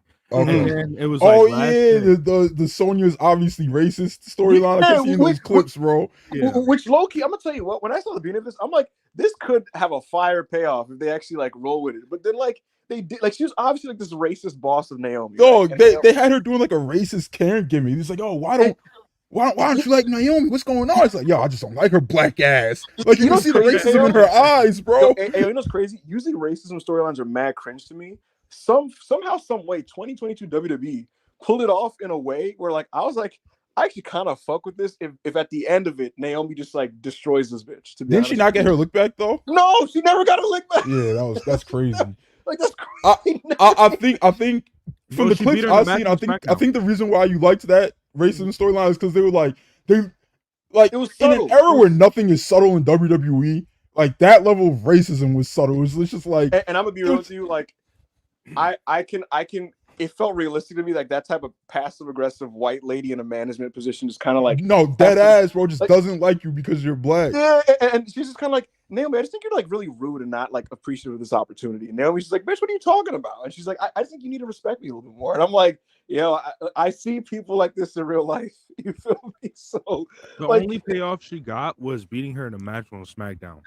That was it. But she just it was like a 3-minute match or something, and she pinned her, and there was like no just desserts or whatever. There's just like that's a storyline you blow off at WrestleMania in a big ass spectacle where she eats absolute shit. You know what I mean? Because Sonya was making Naomi eat shit for months, right? She was like, "Oh, you're not booked," and then she was interfering in her matches and stuff like that. Like that was like the first good Austin Vince dynamic I see. Bro, she literally entered herself in the Royal Rumble so that she could just take Naomi out. All right, I'm not gonna derail y'all show any longer. Yo, chat, I got a new mic. Let me know how it sound. Everybody, please let me know how it sound. If I can stick with this one. Y'all having a good show. Keep it up, y'all. Yo, wait. I'm gonna probably be backstage. What's up? Yo, could you imagine a trio, Bianca, Jade, and Trinity? That actually would be kind of godly. That would be gas. I'll do that on Mania, honestly. Yo, I'm gonna tweet that. But thank you for joining us, Ayo. All right, man. Keep up the good work, Rob. Ebu, do better, bro. Rob, do you have anything to say about Tegan Knox and Natalya versus nigga, I did not watch this. Nigga, I did not, bro. Me either. Nigga, The Rock was on, my nigga, and I was not watching this. Nigga, bro, that shit came on, and that shit came on. I started howling. I'm like, this is about to go 4 minutes. I was still on my phone doing backflips over Dwayne. Nigga, I was not. Bro, that match was literally, everybody go pee before the main event. You know, Yo, the voice note that I recorded last night yelling about the match at Mania was literally the length of that match. Like I was not so. yeah, bro. nobody cared. That was just a you know what that was. But so Cool after down. that, after that we got the main event. Drew McIntyre, Seth Rollins. Their previous match in Saudi Arabia was great, and they had another barn burner here. I thought this match was really good, Rob. Seth H. Seth nice pace, Reigns. nice pace early. Seth immediately is doing dives and stuff. Drew McIntyre's belly to bellying him on the outside. Really good pace to this one. The crowd was into it. Drew McIntyre's the hot. Seth Rollins doing his flashy offense. We got a superplex, and when he went for the Falcon Arrow, Drew McIntyre countered and did it himself. Just a lot of good back and forth action. A lot of nice combos and finishers. Drew kicks out of a pedigree. He kicked out of a frog splash. And ultimately, in the later stretches of this match, Damian Priest's theme song hits, and he's teasing a cash-in. I was like, are they really going to do this here? Dun, dun, dun, dun, dun. He teases a cash-in. He doesn't do it because he's thwarted by Drew McIntyre. And then Drew gets back in the ring, and he claymores Seth because Seth got hit by the briefcase from Damian. Seth got hit by the briefcase. He's about to cash it in. Drew stops him, but Seth is knocked out. And so he gets back up and catches a claymore, and he pins him 1-2. And I'm like, oh, my God, Drew won. Oh, my God, he won. Yo, but I was Seth, really like shitting myself. I was I like, yo, jumped. what I was the like, fuck? holy shit. But Seth's foot was on the rope, and so it wasn't over. Drew's so mad. He's like so fucking angry. He takes Seth to the outside, tries to put him to a table. Seth reverses it and pedigrees Drew on the table, throws him back in the ring, and curb stomps him. So Seth Rollins retains. I thought this was a very good main event. The only concern, if anything, is that the last time Drew McIntyre lost, it was at Saudi, and that spurred a character change for him. The loss had meaning. There was like weight to the loss. He kind of went more. He went dark. This is his first. They said this was his first TV loss since 2021. Yeah, I believe it. He's a very protected wrestler. So he lost in Saudi, and that spurred on a character change, and he went heel, and he joined up with Judgment Day for War Games. What does he do now after this loss? Because his character says all these like things. What does his character say now? After Seth Rollins basically told him, like, at the end of the day, you're the only one to blame for yourself, and you can't get it done. And then he just doesn't get it done. What now for Drew McIntyre? I almost, even though I advocate for clean finishes, but I almost wish that Sami Zayn fucked him over here. I didn't get it. I didn't really like the finish. I like them. I love the match. Don't get me wrong. I thought the match was really good. I just didn't like the finish, and I thought the finish made like him look really stupid. Like, why would you knock somebody out, right? And they find a loophole out of you not beating them. So in turn, your response is, okay, instead of doing like the future shock and getting the pinfall or something, I'm gonna drag him all. And keep in mind, he was all the way over by the entrance ramp in the ring, right? I'm gonna drag him all the way to the other side of the ring. Then I'm gonna leave him laying there. Then I'm going to go outside and clear off the table, and then I'm gonna pull him out. And then I'm gonna put him on top of the table, and then I'm gonna climb the table. I was like, bro, what are we doing here? Why this makes him look really stupid? But and in the end, it did end up fucking him over as Seth Rollins just hit him with the curb. I would have much rather Seth Rollins he picked Seth Rollins up and small packaged him rather than what we got. But yeah, I hear all that. I just want to know what is his direction? Like what? I just don't know. I want to know what he says and what he does. I have no idea.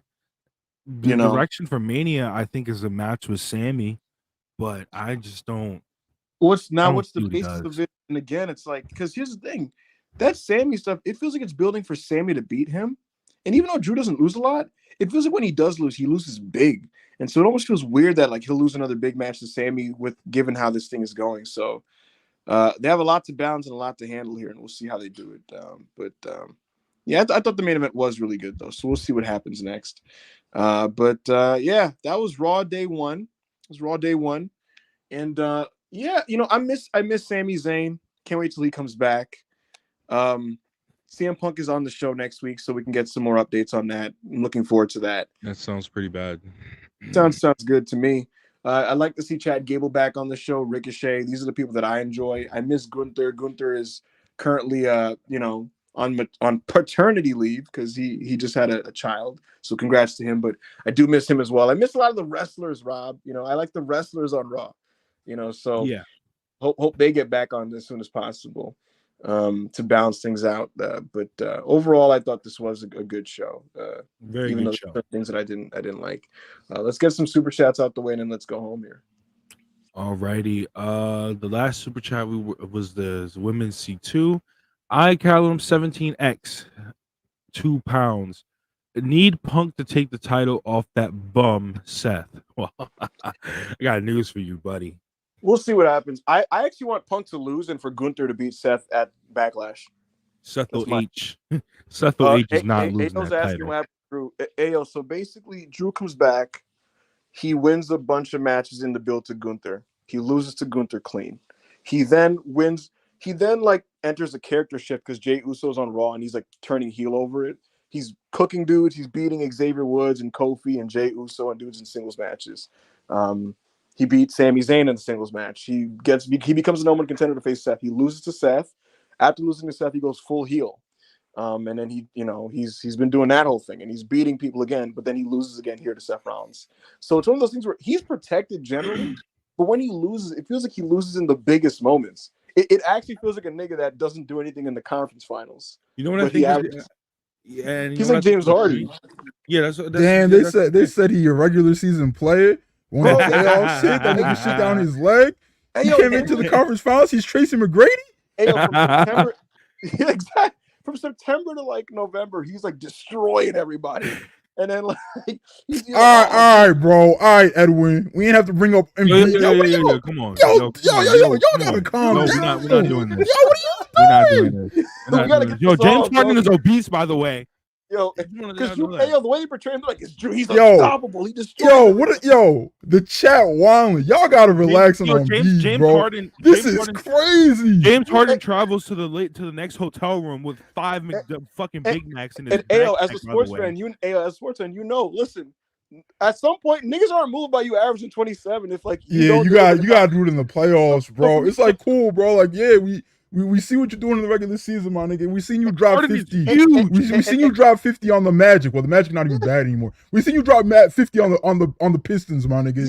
What you gonna do against the Celtics in April, bro? What you gonna do then? That's what it's like the Cowboys beating up on the Patriots and the Panthers, and then when they face the fucking because of that, even though Drew only has 2 major losses in 8 months or something. He just feels like a loser. I don't know why. He just feels like one. Bro, is niggas gonna believe Drew the next time he walks up to a serious champion talking about I want that belt? Ayo, you know what's the biggest problem, bro? Before the Seth Rollins rematch, right? You know what he said to him? He was talking about how I don't want that championship. I need it as validation for my life. He was like, I don't see my family overseas. They tell me to stay over there. They tell me even when my family's sick, when there's birthday parties, when there's weddings, they tell me not to fly over, to just do your damn job. He's when I lose my parents, when I lose family, when they die, they tell me to stay over there and do this job. And so if I gotta do it, I need that belt as validation that it's worth it. I need it. And I'm like, he says all of this and then loses. So it's all right, so Ibu, who got cucked worse in a pure vacuum of the World Heavyweight Championship? In a pure vacuum, just against the Seth, who got cucked worse? Finn Balor talking about how Seth ruined his life and career with a shoulder injury, or Drew McIntyre? That is crazy. They both got cucked. Yo, Seth is a cucker. No. I think Balor's crazy, bro. I think Balor's worse. Balor literally wrote 7 on his arm. Bro, he had 7 in the arrow pointing to his surgery scar. That's worse. That's a lot worse. I was like, as someone who didn't pay attention, who didn't watch any of the feud, but watched the feud, saw him walk out there. He didn't have the mask that he's been wearing the last couple of years. He had the arrow. He had the surgery scar. I was like, Balor's winning, right? Prince Devitt's going over. He's a world champ again. No, it didn't happen. Yeah, it's crazy. It's crazy. I don't know what to say. Is that Monty? It is. What's up, man? I don't know. You tell me. Your podcast. We talking about how Seth been cucking the main event with the World Heavyweight Championship, making these guys look crazy. It's Subtle H, brother. He's beating Rob Van Dam. Oh, come on. He's beating Rob Van Dam. He's beating Kane. He's beating who else? Fucking who else did you fucking beat? And you know what makes it nasty? He's beating Booker T. Right? He's beating Booker T. Hey, you know what makes it nastier? Now that like we know he's facing Punk, it feels like they're making him even stronger. like he has some Superman kickouts in this match. I hope Punk goes over, bro. I'm gonna get some good there's a part of material this off main of that. event match where Damian Priest whacks Seth in the face of the briefcase, knocks him out. Seth gets up, Drew claymores him, and he kicked. And then he didn't kick out of that. He put his foot on the rope. But it just felt like this nigga was fucking Hogan. Like it was. Yeah, that rope break spot was quite. It was crazy. The worst part ridiculous. The worst part is he's all the way over. This rope break spot is all the way over by the entrance ramp. He drags him across the ring, then goes to the outside and clears off the announce table, and then does a bunch of extra shit, all just to get cucked and lose. No. Drew was about to powerbomb on that table after Seth is knocked out. No, he didn't. He wasn't about to powerbomb him. He stood on the table and put him on his shoulder. You know how they did it like similar to the Neville spot that everyone remembers, and like that's what they were going for. Like with the Neville spot, though, at least you could put it down to like, I don't know, he's inexperienced or something. Like, why is former WrestleMania main eventer and veteran Drew McIntyre making such a ridiculous cover in the main event for the World Heavyweight title? Like it was quite ridiculous. What you missed us saying, Monty, is this: Drew, when you think about it, his record, like his actual win-loss record, is pretty godly. But when he does lose, it just feels like he loses huge, bro. So like he's starting to feel like those basketball players that just like, yeah, you average 27 points a game, but like, do you ever win in the conference finals? Do you ever go to the finals, bro? Like, so he just feels like a cuck. I don't know. All right, Monty. So I got 2 questions for you, Monty. The next time a serious somebody with the belt around their waist is in the middle of the ring, and Drew McIntyre's music hits, and he walks out there, are you gonna believe in Drew? I don't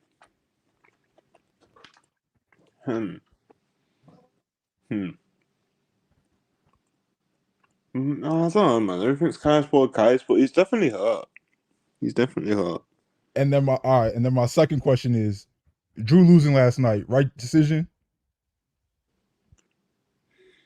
I would have liked them to kind of like hot potatoed it, you know. Seth would have still been the champion going into Mania to do the Punk stuff, but you know, you could have given it Drew for a month or two. I think that's probably what I would have gone for. It was feeling like he had to the way Drew was told. Bro, Drew looked him dead in the eye and told a shoot story about how like I have missed family deaths for pro wrestling. If I don't win a championship, it's not worth it. This life is just not. He said, "Nigga, my people gotta eat, bro. And if I don't have that shit, my people don't eat, bro." And then Seth Rollins looked him back and was like, "Last week I told a man I hated him in reference to Punk. He said, I don't hate you. I just feel bad for you. And like at the end of the day, like you're the problem, and like you're just not gonna get it done." And then that nigga looked. No, you know what it was? That nigga looked Drew McIntyre in his face and said, "People like you don't win belts from people like me." Oh, I'm crying. I think Bookers are scared to hot potato world titles now because between Roman having a belt for a world championship for 4 years and like the 24/7 championship just being a complete joke, I think people view the length of title reigns as part of the quality when that never used to be the case before. Like, yeah, people used to talk about, this many days, but that's the important thing. Monty, Samoa Joe TNT title reign was fucking great, and it was like 2 months. Yeah, it wasn't long at all, bro. Like, I think we need to put more stock into the defenses and match quality, and not how long it was and shit. Because everybody talks about attitude era. Nobody was champ for a fucking year, bro. Bro, the longest run was like Steve Austin and Rock at most would hold it for like 4 months. Bro, you know, Randy Orton won it on a Raw in 2009, and then lost it like 2 weeks later, one night stand. You can do baked potato. And look, I'm not saying go back to like just every month title changes, you know, but like there's a middle ground, bro. Yeah. There's too many talented niggas, and that's for both companies, actually. I think this with AEW too. Like maybe not the world title, but like the TNT and the international ones, bro. You can do some 3-month reigns, bro. You can do some 3-month reigns. It's not the end of the world.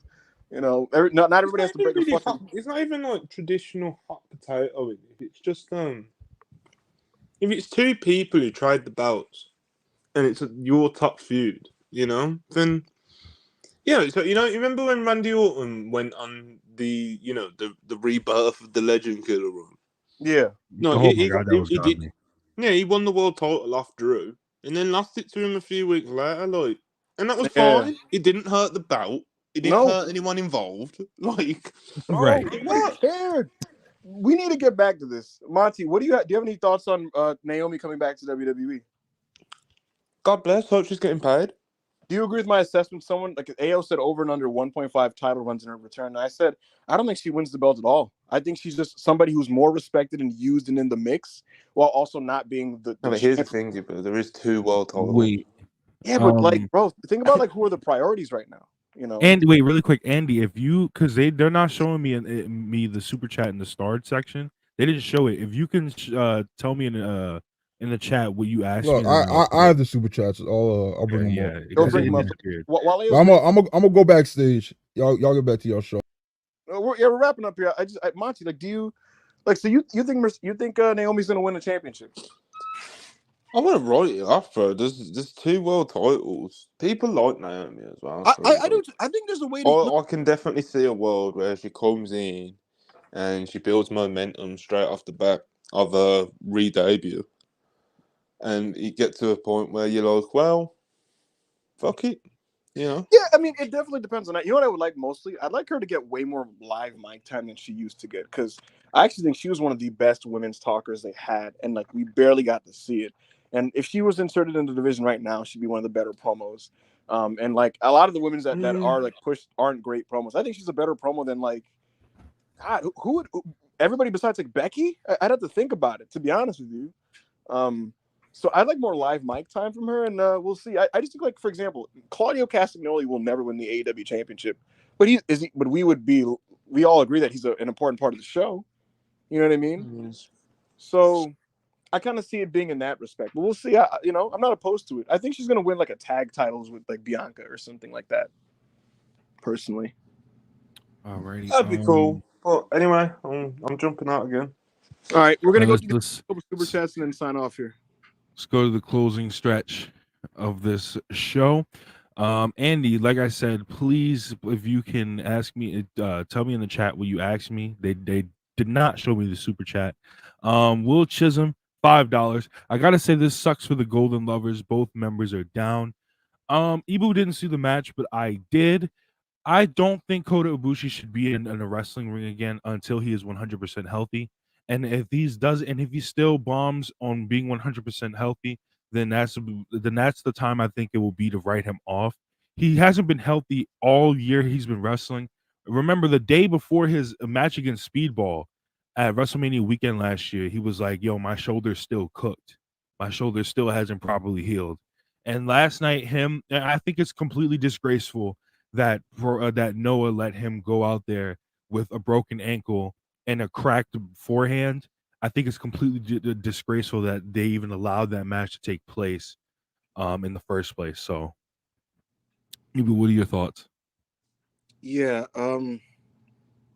I guess I'll speak on it here because I don't know when else I'll be able to have a chance to say this, but it's just, he made him. It's been so obvious that Coda's just not right. He didn't hide any of this. He made it clear publicly.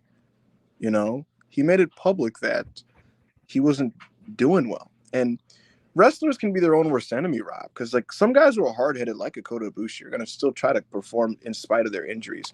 Before Kota took the extended time off for his shoulder, he was fucked physically with other parts of his body. He just kept pushing no matter what. And now he's just in a horrible state, dude. He can't even get back to his old physique because he can't work out properly. He has his hand is fucked, his ankles are fucked. So I kind of had a feeling this match was going to be bad. You can see where he breaks his other ankle. Yeah, it's on the Golden Triangle moonsault. Yeah, bro, it's it's really. And then he fucking Marufuji's trying to raise his arm, and he fucking crumples over. It's really bad, bro. I think they should have just had a shorter shoot style match where they just do fucking slaps and chops and forearms. To be honest with you, I don't know why he's trying to do his signature offense with bad ankles, because he's trying to plant his feet on the ropes to do moonsaults and things, and he has to let one leg hang off so that he doesn't hurt it. Yeah, And and that's my that's my whole point, bro. It's like it's people are acting like he didn't try. No, he tried his hardest. He's cooked. It's for right now. It's not looking good, bro. Yeah, the other thing that I want to point out though, because some people are trying to like just go like, well, yeah, he's hurt this and that. He hasn't looked good this whole return, if we're being honest. Like AEW was working around it smartly. There's a reason why you think if Kota Ibushi was right, Tony Khan wouldn't use him in a singles match at this point. If this was pre-injury Kota Ibushi that Tony had his hands on, he'd get that motherfucker every 2 weeks on his show in singles matches. There's a reason he's being hidden in multi-person plunder matches. And even in those, you could kind of notice that Kota wasn't right. And it was really unfortunate. But at the end of the day, he's also an adult, who can make his own choices. And he knew he wasn't well and still insisted on wrestling, which I don't agree with. And I don't even think it's that. I think it's up to the booker. Obviously he's not. It wasn't a smart decision to go out there, but I think it's up to the people in charge to look at somebody, look at their physical condition, and be like, absolutely not. Like what WWE did with Nigel McGuinness. Absolutely not. You are not healthy and you're not wrestling. So yeah, so I just it's really unfortunate. I think Kota really needs to just like get his. I hope he gets his life back together, and I hope he's okay, and I hope he just kind of takes care of himself. If that means he just doesn't come back to wrestling for the foreseeable future, I think he just should worry. I think he should just do that. I don't. Now he doesn't have a choice. He can't. It doesn't do anybody. It does no one any good when he's just forcing himself like this. And that in the main event was a bit disgraceful. That's why Noah was obviously embarrassed by this, and they sent out Jake Lee and Kaito Kiyomiya to basically play him off the stage. And you hate to see something like that. So really unfortunate there with Kota Ibushi. Hope he gets right. Thank you for that super chat. Hush 199. No shade. Will a 2024 WWE crowd remember Andrade? Yes. Yeah, he's been on fucking TV every week for the last 2 months in great matches. Anyway. He's going to reunite with Zelina on SmackDown probably, and I think they'll remember him. Yeah. Will Chisholm, $5. I know if WWE gets Julie, they will put her in the NXT. The pay won't be as much, but money-wise, she could get the Dragon Lee deal. That's what I think will happen. I think she's going to go in NXT, highly touted as an international free agent. She's going to have some matches, and then she'll probably get called up in a couple months. All right. My personal opinion, I think it's a great pickup. I think she'll do really well. Yozora Hart, $5. Is there a story to WWE's wellness policy going to a farm upstate? Orton, AJ, Rock, they look like they get super soldier serum. Well, if you know The Rock is already on growth hormone daily. He doesn't even need to do a WWE cycle. He just does it just to do it. He claims he's natural, but come on, my nigga. Come on, bro. So, yeah. Yeah, it's pretty obvious what's going on there. Thank you. Hush 199 Rock promo. He's running for president 100%. Yeah. I seen a tweet earlier. Y'all don't think that WWE want that nigga doing presidential debates with the belt on his waist? Come on now. Y'all are crazy. Grant Hudson, $50. I know Cody has already main evented Mania, but the idea that Punk will be in the main event night one, while Cody is potentially in the position that Punk was 10 years ago, of his main event spot getting taken by a returning Rock is interesting. We'll see what happens. That's all I can say at this point. We'll see what happens. Well, I know what'll happen. I'm waiting on some key answers from some key people that I'm probably going to get tonight. We'll see. And if I get more information, I'll let you guys know. If Ibu starts having a panic attack on the timeline, you'll know. Thank you for the $50 bomb. Chi-Town Spurs, $5. If Cody finishes the story at SummerSlam, is it really too late? I don't even want to consider this possibility right now. I don't want to talk. Chi-Town Spurs, $5. Trinity isn't wearing a leather jacket and has large back muscles. I'm taking the under. What does this even mean? I think it's a joke about how most women in Triple H's TV have, muscles and. He's saying she's not going to get 2 title reigns because Triple H is a leather jacket and large back muscle pervert. I will say, do you know who Ivy Nile is? She was the one who was with Trish I think the NXT girl with Trish. No, that's Zoe Stark. Ivy Nile is like. Oh, I don't know who she is then. She's the The muscular Diamond girl. Mine girl. Yeah, she's with Diamond Mine, but they're already like industry planning her, even though she's good. But like Triple H saw this muscle girl that does suplexes and immediately threw her in a 15-minute match with Rhea Ripley for the title. Do she be wearing the jackets? She has muscles and does suplexes and puts like a real chain around her neck. I'm crying. Wait, Diamond Mine's still a thing? She's the Yeah. girl. What happened to Nightmare Family? Well, no, that's happening. That's happening. I mean, it's like slowly building, or like they're like fanboys. So is this Ivy girl going to be in the Nightmare Family? Or? I wouldn't be surprised. But right now, whenever you see them, they're like just literally doing like crazy ass workouts backstage and shit, fucking lifting and doing fucking like pull ups and shit.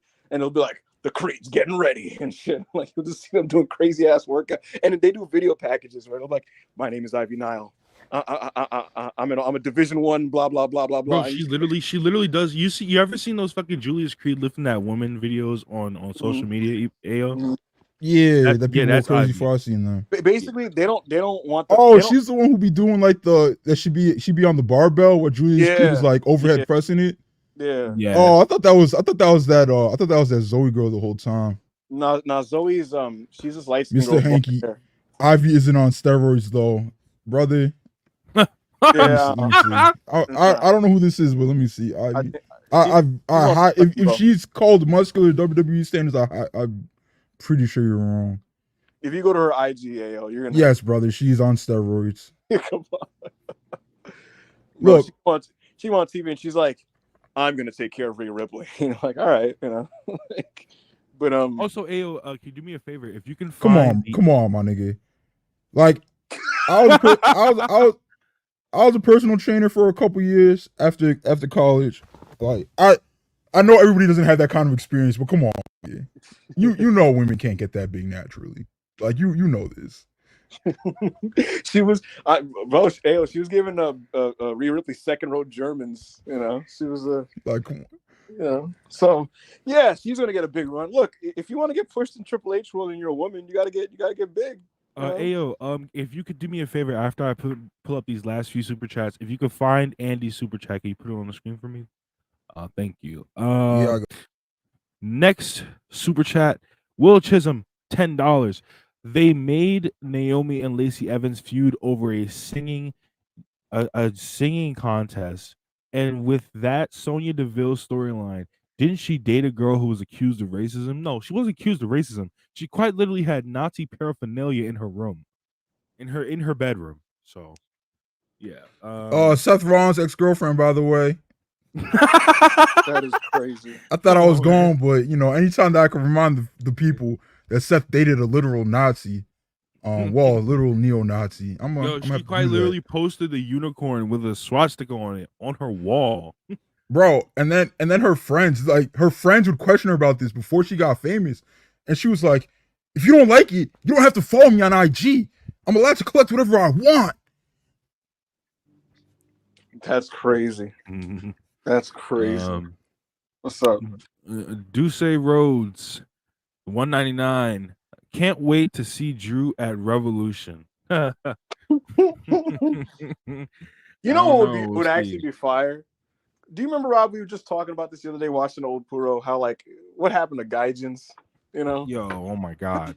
Could you imagine if Sheamus and Drew were just in Ibu, did you see full time? Ibu, I know you were up for half the show, but then you felt, did you see the state of the Gaijins in Japan? Did you see that fucking six-way? It's really depressing. It's really oh my fucking God, that shit white bad. Something. Dude, like I was just saying the other night, bro. There was a time when the Gaijin scene in Japan in the early 90s was the Steiner brothers, Scott Norton, Big Van Vader, Bam Bam Bigelow, bro. Terry the Gordy, fucking Dr. the Dustin Miracle Williams. the Miracle Violence versus Steiner's tag that we watched the other night. I'm just looking at this. And Stan Hansen, like Bob Sapp. Bob Sapp. You go to now. I mean, you go to a couple years ago. You had Kenny Omega. It's a shame. It's a shame. I must have Bob Sapp and fucking what's that nigga's name? Anthony fucking Green and shit. brother. Hush, thank you for the super chat. Hush 199. Who y'all think Punk's first feud is past Mania? I don't know. It could be a multitude of people. He named a lot of people in that SmackDown promo. I think that's Kevin Owens and so many other guys. That doesn't work for Steen, brother. Awesome. I can't play. No. Desiree's 199. Sasha stuck in the drama club while her friends in WWE. Brother, there's drama on both sides. You just don't hear about it. Brother, she made her decision, and I don't know why we have to feel like it's like something to dunk on. Like, she made her choice. She's clearly happy with whatever choice she chose to make, which is looking like AEW. And like, I don't really get this one. I just don't get Sasha literally left WWE over fucking I'm not gonna say it was bullshit drama, but it was literally drama that she left WWE over, by the way. So like, I don't understand this whole Sasha. You niggas are so weird about Sasha going to AEW, bro. You don't care. Are we gonna pretend like there wasn't a literal Sasha hate club in the WWE women's locker room because they were jealous of her? Like, we gonna pretend that wasn't a thing? Yes. People running to the sheets, lying on her name because of jealousy. Bro, Wade Keller's phone was blowing up. Come on, bro. They were like, nigga, Sasha, Alexa Bliss, we know what type of time you was on. Sasha, I'm about to say, Sasha literally hit Alexa Bliss with a sidekick in the middle of the ring, by the way. A shooting sidekick. Yeah, it's just one of those things where, like, we just don't have to do this. We don't have to do they won this transaction, this person won that. Bro, wrestlers are going to do what's best for them, and we can just see it as such and not have to decide. Or when Sasha went on the podcast and was like, yo, I don't know why this bitch Ronda Rousey is here, but who cares? But like, the point I'm making is that people. My point is, I'm sure I know all her friends in WWE don't want to go band for band right now. And here's the thing. We don't have to do this thing where every move is judged by like who won and lost this thing. Trinity's going back to WWE because that works for her. Her family's there. They probably gave her a nice deal that she felt was going to be as good as it was going to get. Mercedes knew that somebody was going to give her what she was asking for. And if it wasn't going to be WWE, it was going to be Tony Khan and AEW. Nobody won and lost any of this. Like, they did what was best for them. Or when fucking Seth Rollins literally went on Twitter and buried her for no reason. Said, my match, my wife's match is gonna be way better than your shitty fucking matches for no reason. Like, come on. I don't remember that, but look, at the end of the day, we just don't need to do this. What's the next super chat? Will Chisholm, $5. It is crazy how Triple H loves muscle women who can work, but also loves Japanese women who are super workers. That's his vision, bro. That's his vision. It is. Funny enough, is in NXT they're not really cooking that many of either of those types. They're cooking a bunch of like diva types that but like diva types with like gymnastic backgrounds that the better ones can work. And so it's interesting to see how they're gonna balance into Triple H's main roster because again, like he's not jumping for like those diva types. He throws them in the tag division. If you notice, like they're the ones he makes tag together in like the 5-minute Raw tag matches. But like the muscle girls are the ones that are fighting Rhea Ripley in like the title matches and things like that. So it's gonna be interesting to monitor. Alrighty. And Ayo, can you put that Andy super chat up on the screen for me, please? Bro, I looked everywhere for that super chat. I don't see it. I asked Andy to put it in the thing. I was gonna say, does Andy know? Does Andy remember what he asked? So we could just address it in the chat then, I guess.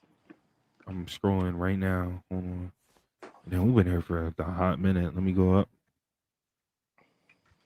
I'm scrolling. Said, tell Ebo I tweeted him the super chats. Now I gotta check my mentions. If you did that, DM me next time because my mentions get drowned, bro.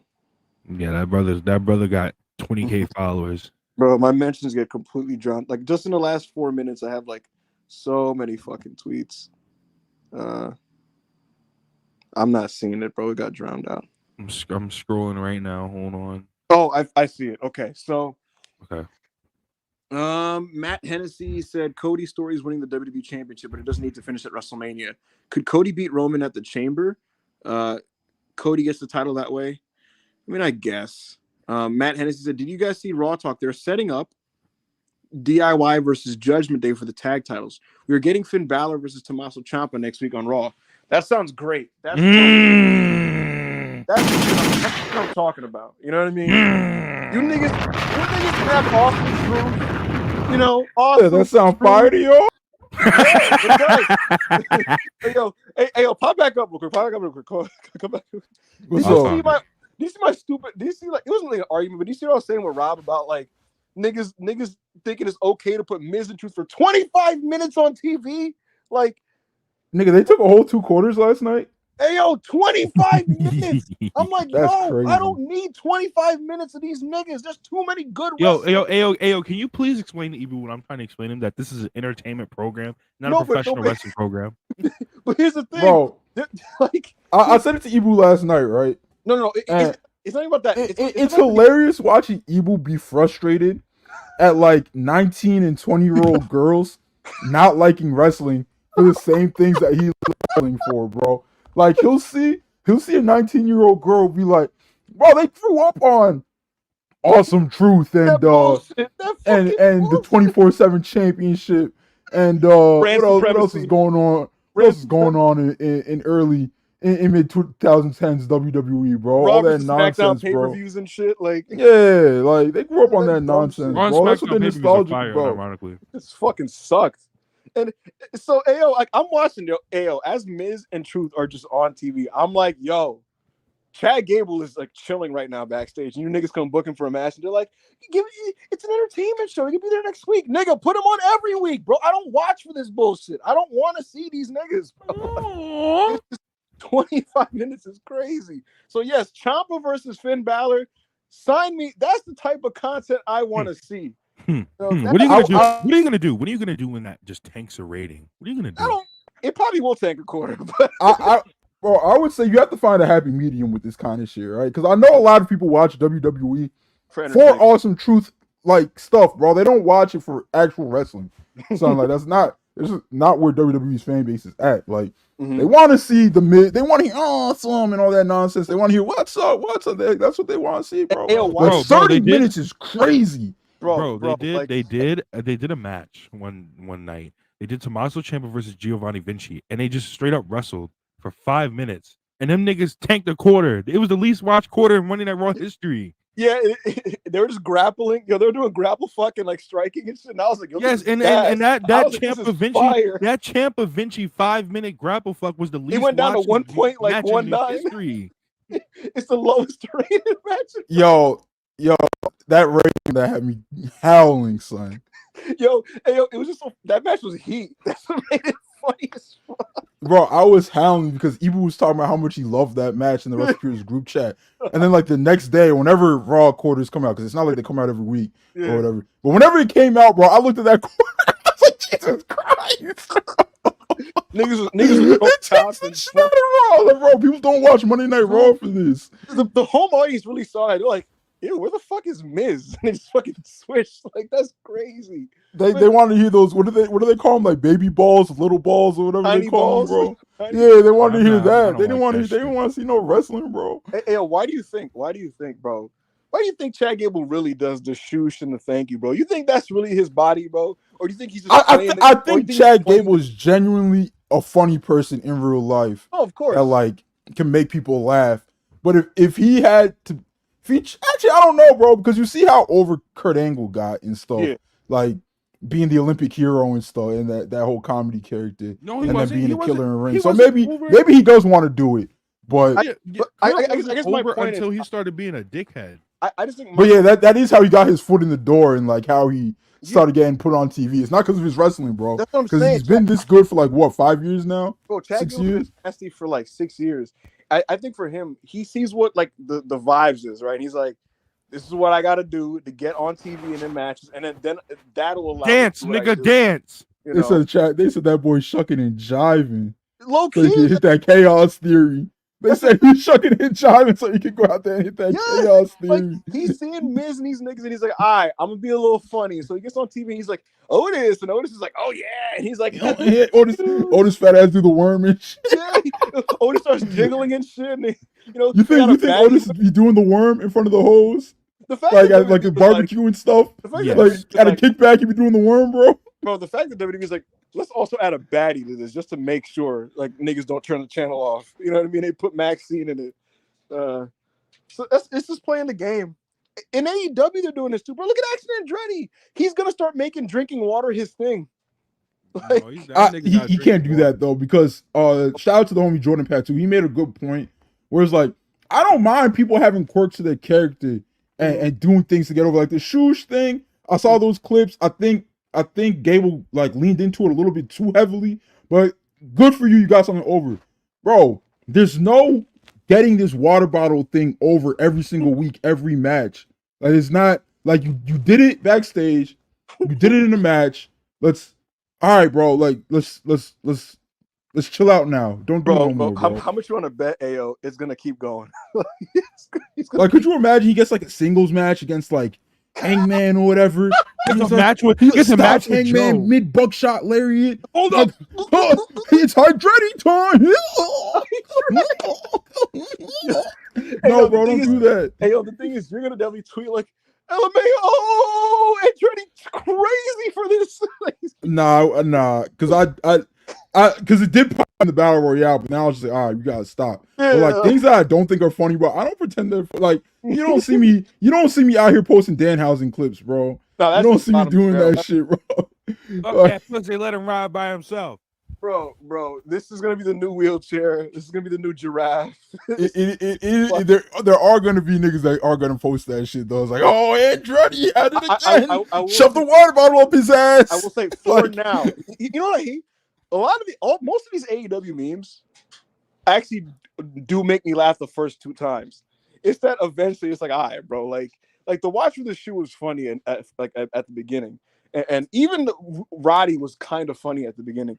I can't lie, bro. The watch for the shoe stuff hasn't worn on me because it's just sign off for a promo. I don't think it's a big deal. I'm not like scream. I'm not like, oh, this is like I'm dying inside. But you know. Yeah, but the Roddy situation did get dire because he wasn't wrestling. So it's like right now, Hydretti is kind of funny. It's like kind of funny, but we'll see.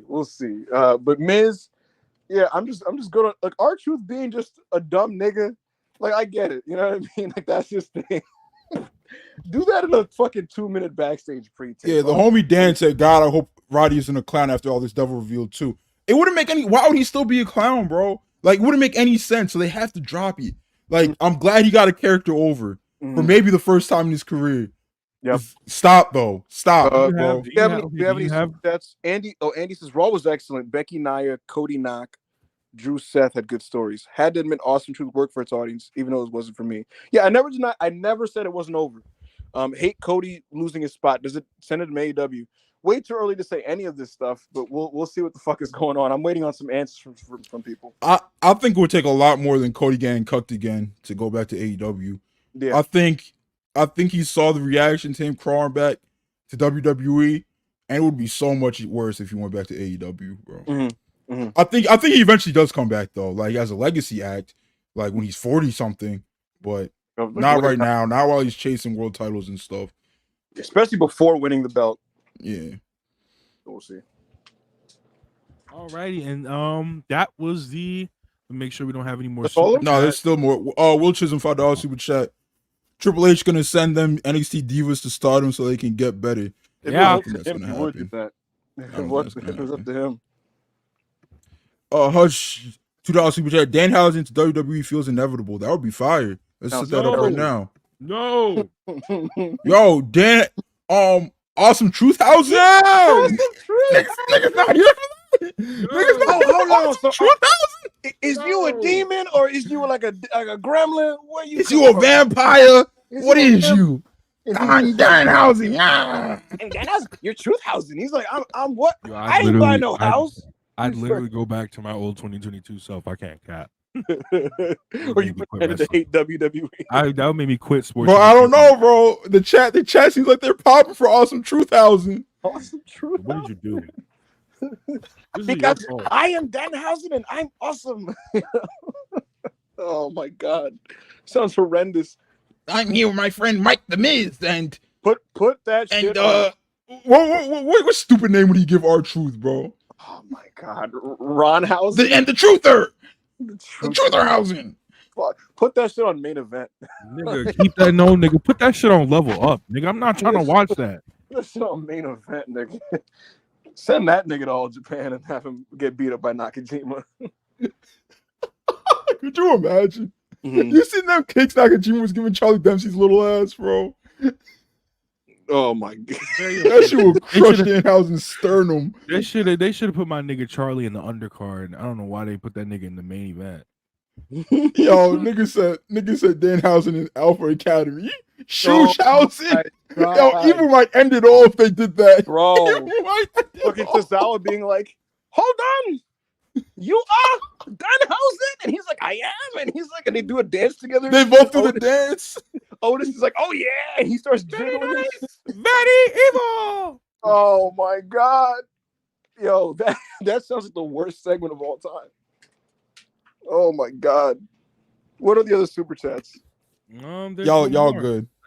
All right. Andrade signed off today and thanked AEW for everything. So he made sure to kind of do that before popping up on WWE TV. He is not the surprise replacement for Dragon Lee tonight. Dragon Lee is expected to be back by SmackDown as early as SmackDown, which is great news with his visa. He just needs to get it physically in his hands. And they're not going to have Andrade be the NXT surprise. I'm expecting him to be on SmackDown. And there's a lot of cool tags you could do now between him, Dragon Lee, Garza, and all the other elements there. So This is Carlito This is is the racist. surprise. it is a super like Mexican verse that they're building, but I can't lie, bro. Could you imagine if there was a nigga verse, bro? Yo, Like they already do it with what's it called? Bobby Lashley's stable, Hurt Business. They're already put all the niggas in the Hurt Business. But like at least that's just like put all the cool niggas in the Hurt Business. Right. Mexicans just like, yo, any Mexican, put them in the LWO verse, bro. I can't It'll be lie. all right. Hey, let's really look at this division right now, though, right? Garza Jr., Humberto, Santos, Lola Vice is getting added to it. Selena's fine ass. Rey Mysterio, Dragon Lee, Joaquin, Raul, and then Carlito. It's a nice little division, nigga. You know what I mean? So these niggas just like wrestle each other every week, bro. They don't like venture. I know like one half of the LWO verse had a match against the new Hurt Business and it was terrible or something like that. But well, Dragon Lee is allowed to venture out. He gets to Triple H just puts him against flippy people, you know. But like, so like it doesn't matter what brand. Like Triple H will literally bend his own brand, so he'll be like, all right, this week an NXT nigga's gonna come to SmackDown to fight Dragon Lee because he's just looking for guys that can just do his style, basically. Because he refuses to do like Austin Theory. Grayson Waller versus Dragon Lee, for example. So he'd rather just fly out Axiom. I'm not sure. I wouldn't be trying to watch that, honestly. That's what I'm saying. So they literally flew out Axiom to just wrestle Dragon Lee. Like they just do shit like that. On TV? Yeah, on SmackDown. And it was fire. How was it? It was fire. It was fire. It sucks that Indiana is like inbred and don't know how to cheer for wrestling.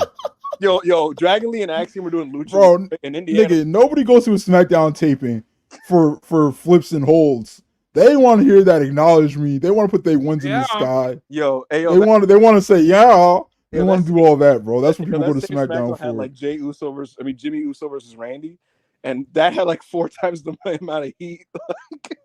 Jimmy Uso, bro, the state of him. Jimmy Uso's a beast because he knows he can't wrestle as well as Jay, so he just goes on there to be funny. Bro, listen. These niggas are doing like Destinos and fucking like Michinoku drivers on the apron, and the crowd's like, that's all right, you know. And then like Jimmy's doing headlocks and they're chanting, "Jay is better, Jay is better," and all that. Absolute state of Jimmy, bro. How do you come to terms with that, bro? Like you see it. You see people want you, you're twins, bro. You're literal twins. But your brother's just like he's like jacked now. He's somebody who could legitimately be a world champion one day. Like it depends on who you ask. I know Ebu doesn't think it's gonna happen, but like somebody like Monty does. And it's just like then you're just over here. You have the same exact DNA as this nigga.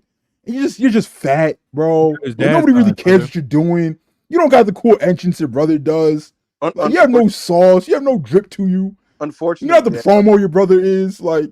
It's the same DNA. How do you cope with that? I will say, unfortunately, he has found a way. He's gone in the Dominic direction, which is AKA, I accept that I am a shitter.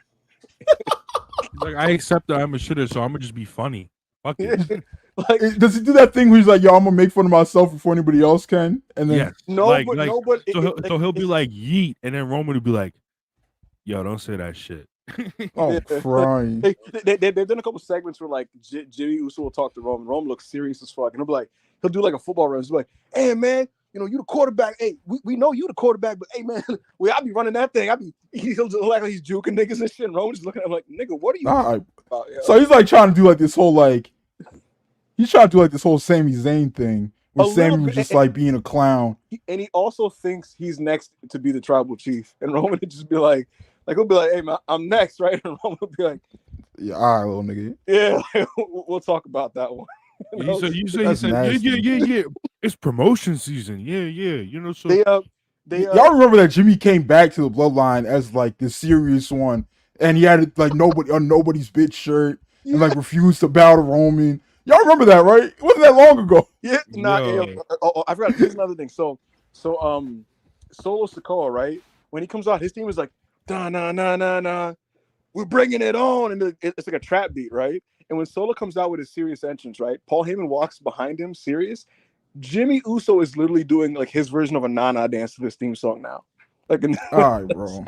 Like, yo, that nigga, that nigga said, that nigga, no, he was standing in the middle of the ring. They was cutting a promo, and Paul Heyman sitting there cutting his promo, and this nigga reached out his hand like he was a tribal chief and said, "My turn now." Yo, he literally was getting sturdy while Solo was walking out. On the king. He just Jacob Fatu sent people to hell. He will not be on national television anytime soon. He sent people to Lucifer. Interpret that how you want to. I'm out of here, bro. Yeah, let's take it home. Guys, thank you so much for the Raw review. A lot of fun. We're just kind of fucking around today. You know, I had great stream. Yeah, a lot of good laughs. Really quick plug. We will be on Twitch tomorrow night for Dynamite. We will be on Twitch. So make sure y'all tap into that. Should be a big night for Dynamite. Money. Money. So make sure y'all tune in for that. We will be on Saturday as well for Collision. So make sure y'all tap into that as well. And Ibu, why don't you go ahead and sign us off? Yeah, guys, thank you so much for watching the Raw review. A lot of live viewers for this one. This show's starting to really pick up now. It's becoming one of our better performing shows. So for that, we appreciate you guys. It was a stacked episode of Monday Night Raw. Rock came back, so obviously we had to get into that and take some extra time to do so. Guys, thank you so much. And on behalf of Russell Pierce and Rob of Orlando, I am Ibu of Russell Pierce. And we'll catch you guys next time.